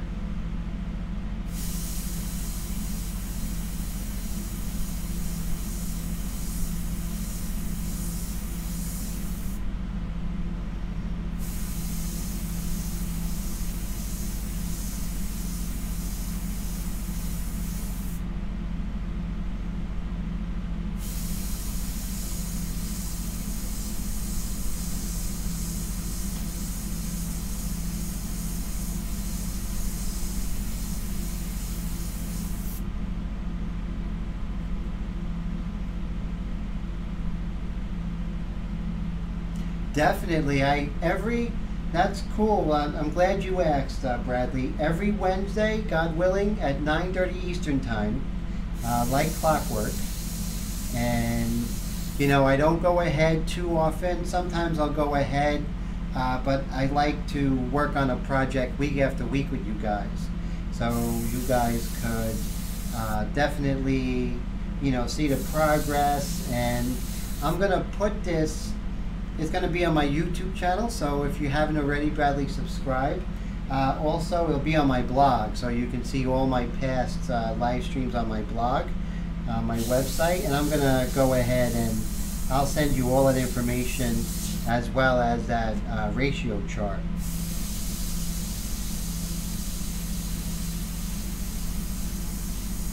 So definitely glad to have you aboard, Bradley. I'm so happy. Now, Bradley, where are you from? Are you from the U.S.?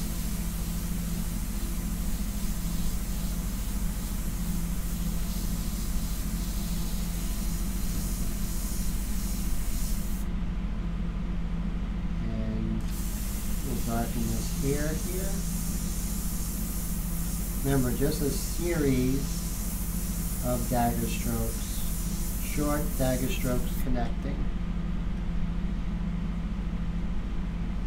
And so, yeah, I mean, I'm liking the way she's coming out so far. Little by little, we're getting there, guys. Oh, Arkansas, great. I'm sure you're happy that college football season's coming up, right? The Razorbacks.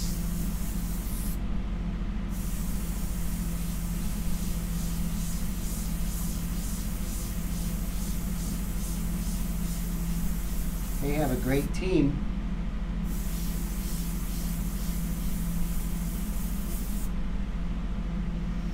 And as you can see, little by little, as we go over now, our next mixture, next week, we're actually going to darken the mixture a little bit. And we'll go back and forth. So I have 2 airbrushes. I have 1 hose, so I'm getting a second hose. So this one I'll have a lighter mixture, this one I'll have a darker mixture. So this way I can go back and forth. That would be good. I like working, even when I'm working in color, I like having the 2 airbrush method, that's for sure.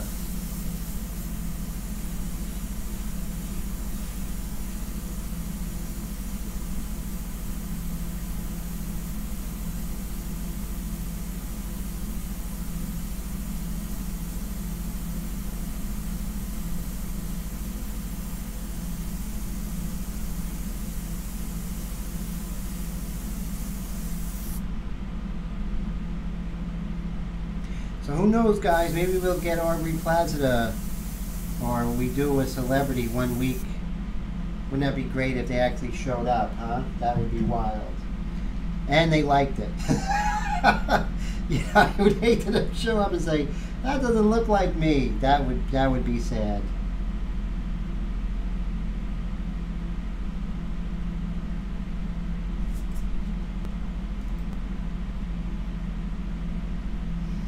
So let's do a pretty cool thing with this technology here. We are going to zoom in on Aubrey's eye. Let's see. Okay, so you can see how little detail we do have, but we're getting there.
And we can see just how much detail we still have to go.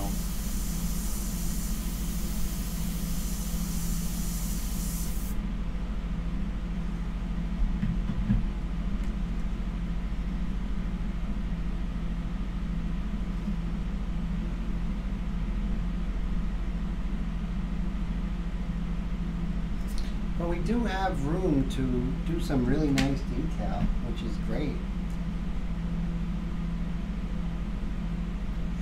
Good question. No, not at all. I am pretty much against any kind of fixative. What I do is put it on the glass and it's fine. As long as you frame it on the glass, you're in good shape.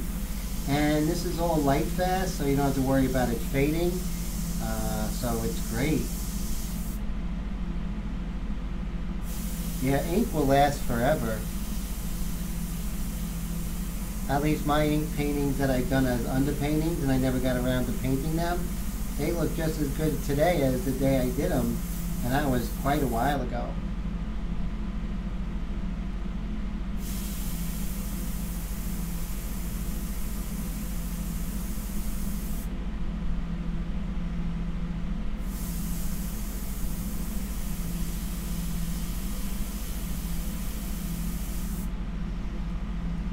So then we'll just go ahead and zoom back out.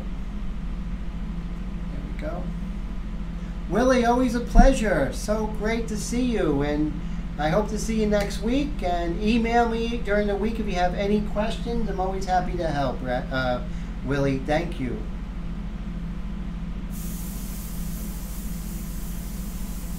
Yeah, Willie catches almost all of my live streams. Always a pleasure.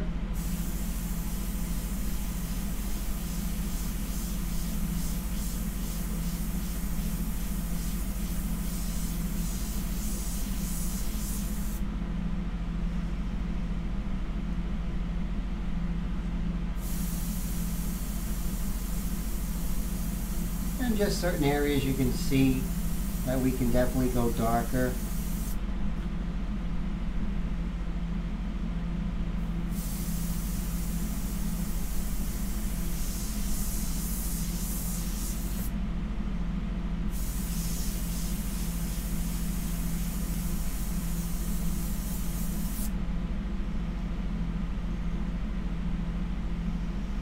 And, you know, always let's go ahead and clean up some of this overspray, guys.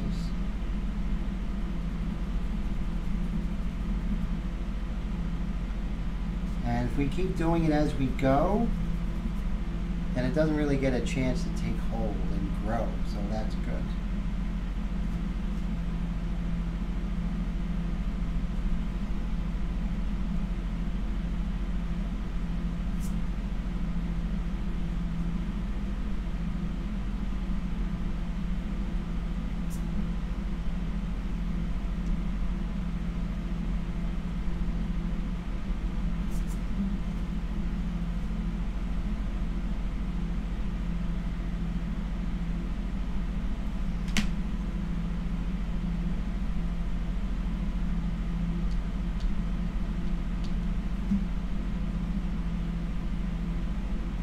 And like anything else, some of these darks will catch up. They look too dark, but that's because everything else around it, around her, is very light. So that will resolve. So like in these early stages, you just have to make sure that you're patient with the process and don't make any big changes. Just continue with the process. When everything is done, that's when you can really make those sweeping changes. But right now, we're just going to stick with what we have.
So now we can go ahead and maybe work a little bit more on her mouth here.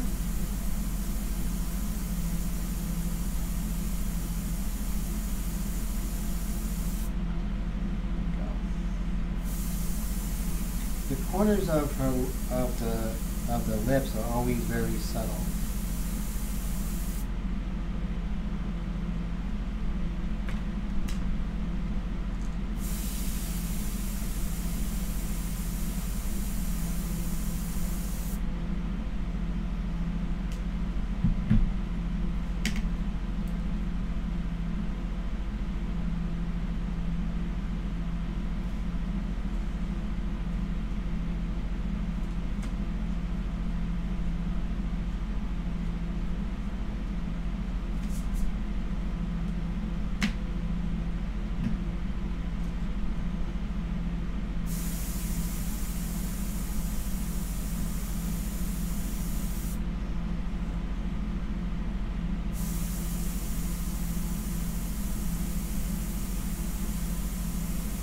You always want to go light and then go darker. So I'll establish this dark and then I'll go ahead and darken around, going further away so the values are much lighter, but still that's not as dark as I need to go. So keep the dark area one value ahead of the area light adjacent to it that's lighter, so you can build them up together.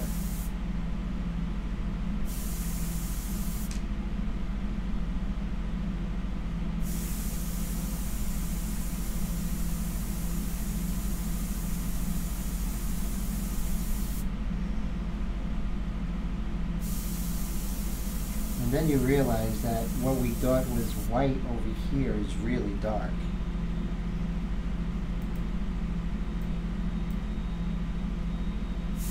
Now this side is light. This side right here.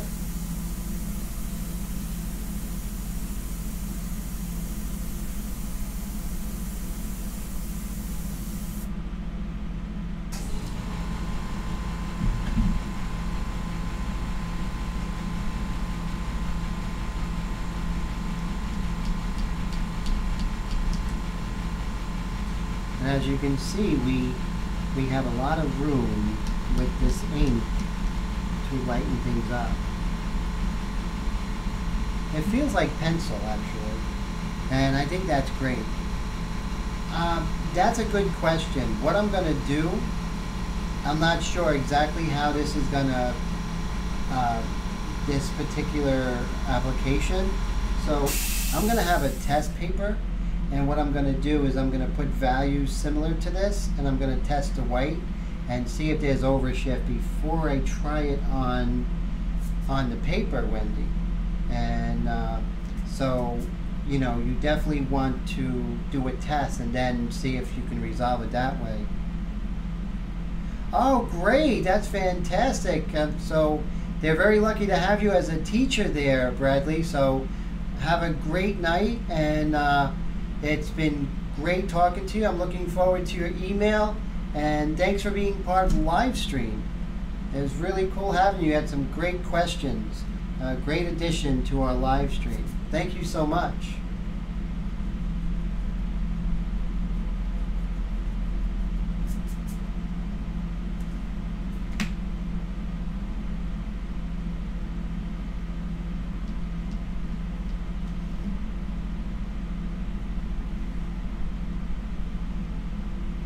And so we are just resolving as we go along, and little by little. With this particular inkjet paper, it scratches whenever you go in. It just doesn't take, I got it cheap, so it gets all these little scratch marks on it. So I'm going to have to print out another one.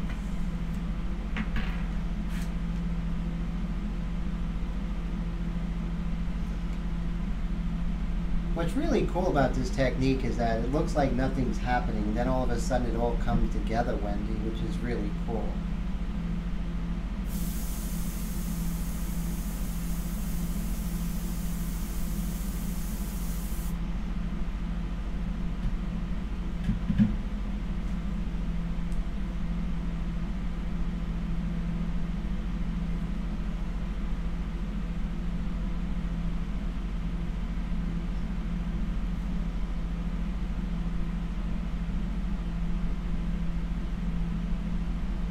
So yeah, Wendy, what I'll do is I'll go ahead and do a test and see if there is a blue shift. If there is, then I'll try adding just a little bit of orange. Let me show you the orange that I'm alluding to.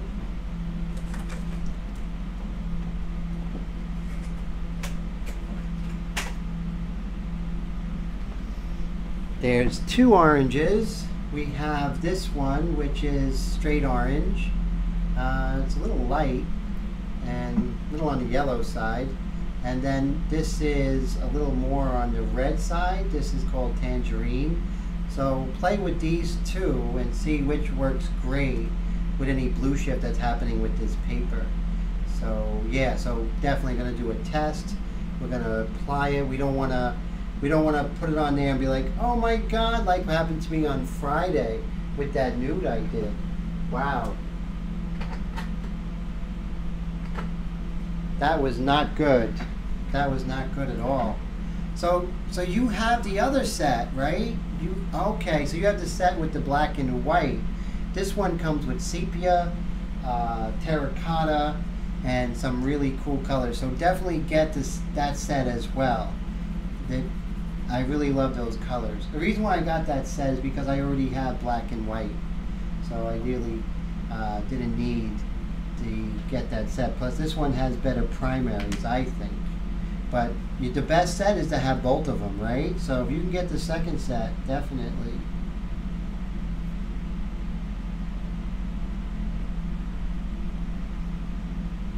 So Wendy, I just want to say thank you so much.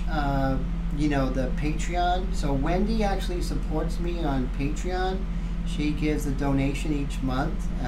You know, whatever you want to give, and it helped me out because there's Wendy, Stefan, and Steven are my Patreons, and they give whatever they can, but it really helped out the channel. And so today is a day that it really helped out the channel. So I just want to say thank you, Wendy. It means a lot to me, and it gave me a lot of encouragement over the last couple of months to keep fighting for this and keep doing this, that it's important to keep the channel going. So that was really cool.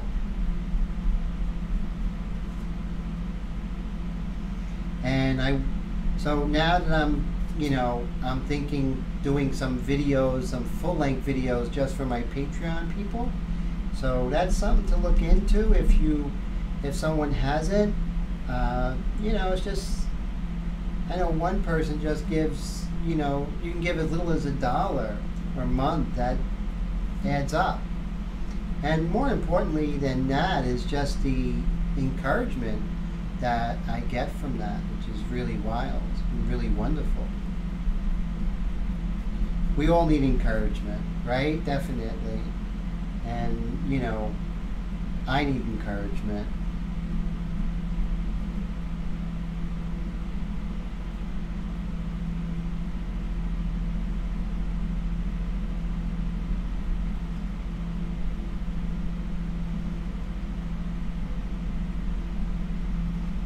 So this eye has been bothering me a little bit, but I think I'm getting it back.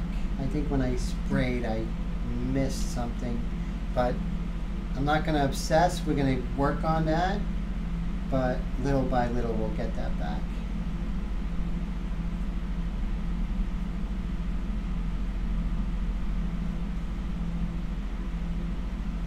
Now in these areas here where there's this little bit of light in the dark area, we're not going to go over this with white. So we can use some pretty strong erasing technique there.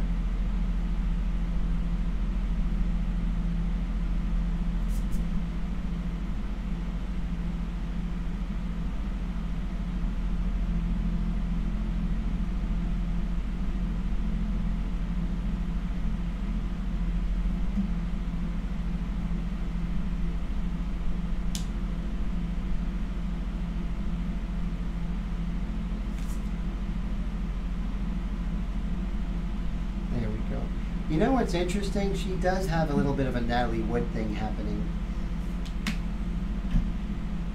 Especially in this particular piece, this particular pose in this photograph.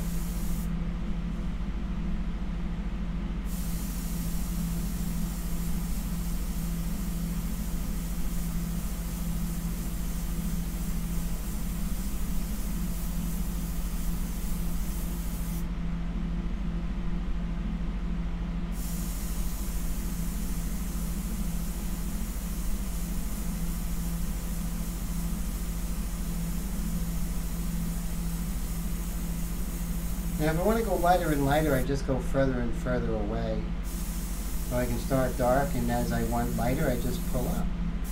And then it just naturally, you get this beautiful fade from light to dark.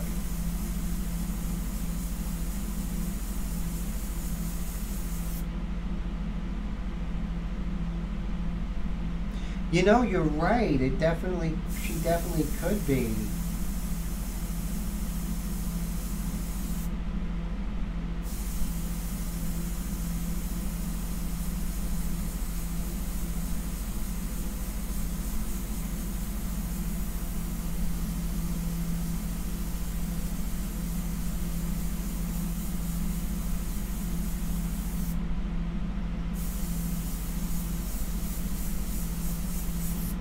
So we're getting very close to graduating to the next value or the next dilution of inks.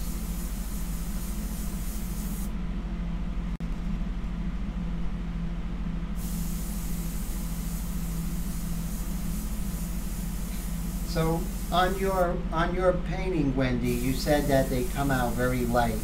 So just don't be afraid to just go ahead and do more layers of color. More layers of ink, maybe even going to the next dilution. You know, instead of 3 and 3, do 3 and 4. So 3 full eyedroppers of water to 4 drops of ink, or maybe even 5 drops of ink, and see how that goes.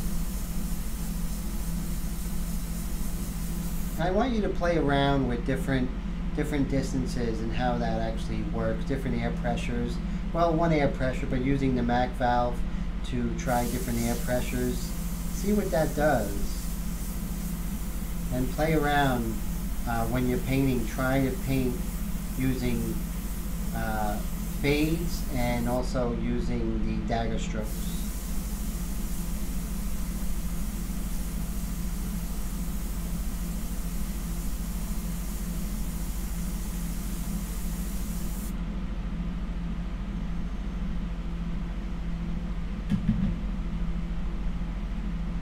So I was just thinking what a crazy thing YouTube is. You know, there are people making a lot of money and they're really not doing anything, just being silly. And I was like, wow. But, you know, God bless them. You know, if they can make a living with that, then I'd rather see them do that than breaking their back, doing hard labor, if they don't have to.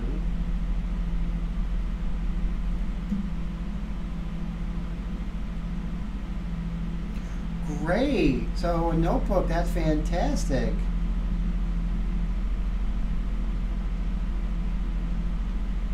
Don't worry about that. Just do a print like I do and just beat up that reference, and you know, if you have to, just print up another one. So definitely don't worry about beating up your reference. As long as it's a print and it's expendable, that's cool.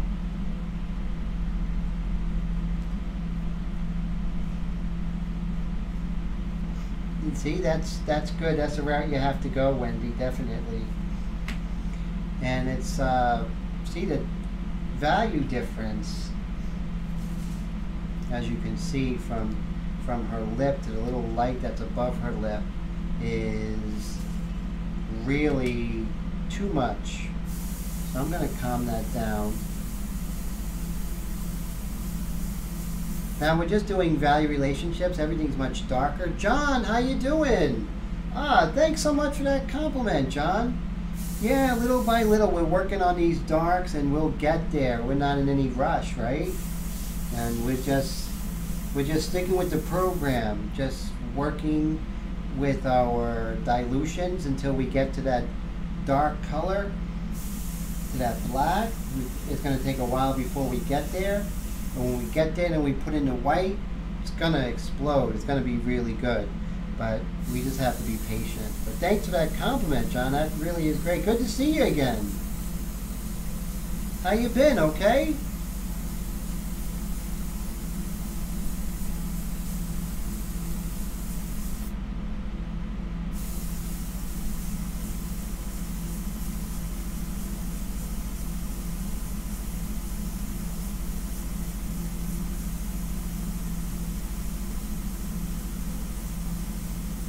We're out of ink again. Yeah, I hear you, John. Definitely. It's enough to just to try and, you know, keep things light, right?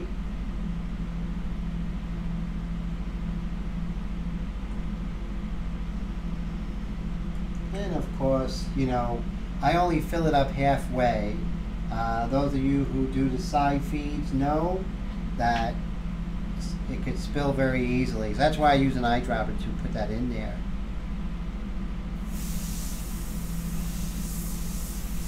As always, I test my airbrush whenever I put new paint in, because it could be an air pocket. We can get, you know, a blowout like that over there, and we don't want that on our painting. So that's something that I do.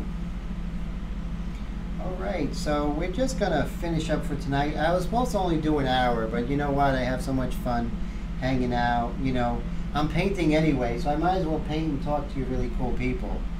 Right? So lately I've been doing about 6 hours of airbrush a day for the month of August. You know, working out this technique. I'm working on a video, and so it's been crazy, but got pretty far with the technique, so I'm able to share it with you guys.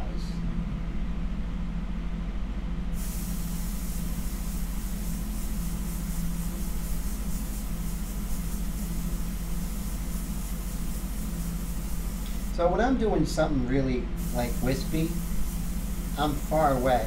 I get pretty far away from the airbrush, so that helps, you know. So let's see.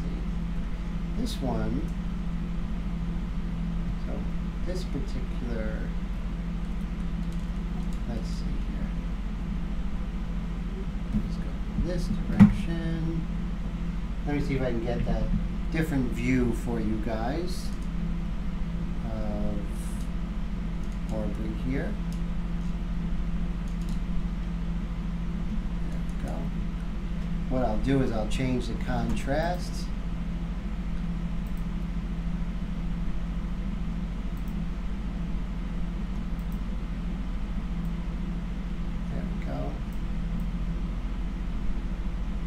You can just see how it looks from a different angle here.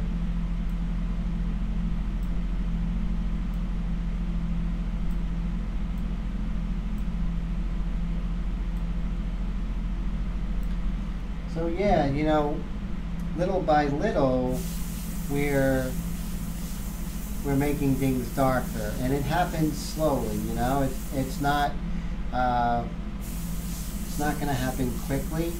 I have to be patient. This technique is very deliberate. I mean, you can do it fast, but that's a whole different mindset. And I much rather take my time. Plus, I could talk to you guys while doing it. And this way, you know, hopefully, you know, we could teach each other, so to speak. And right here, I'm just going to lighten this up. So it's a little dark on the side of her nostril. I think when we come in with some lights, we'll get a nice contrast there.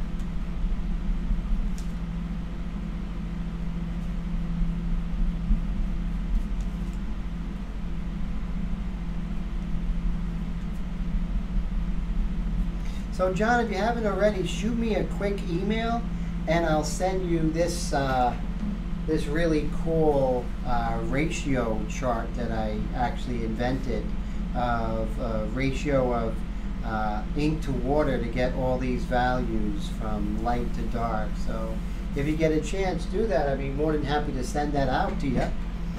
And this way, if I have any live streams or anything like that, I can just shoot you a quick reminder.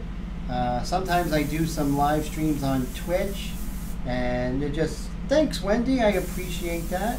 Sometimes I do some Twitch live streams, and I just send out a quick email to you guys, and you know, you guys could follow me there if you're not too busy, of course.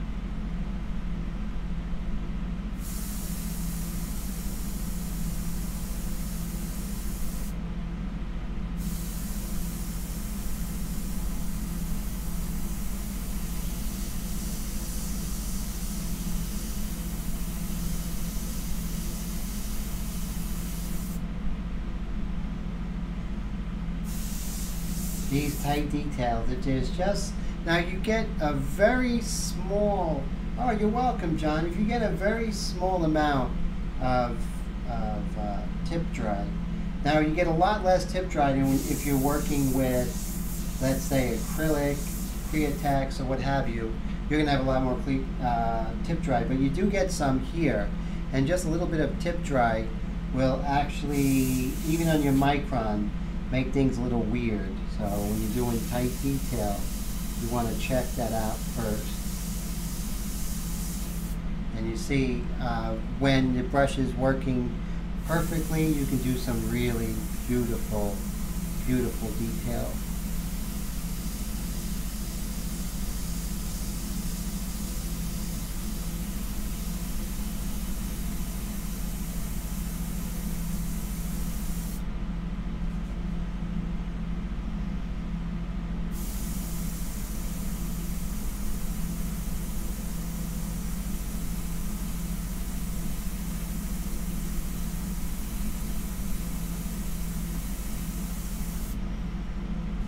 Go.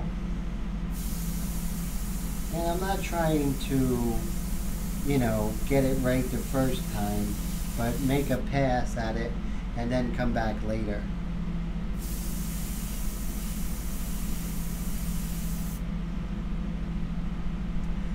I'm getting your likeness back again, Wendy, right? I kind of lost it there for a second. But I keep telling, you know, what I tell you guys is not to get emotional about it, and make sure that you just stick with the program and it'll come back. Stick with the method and don't worry about it. But that's scary though. You know, we all have that when we're losing the likeness. We're like, uh-oh, we're losing the likeness, and you know, it's nerve-wracking.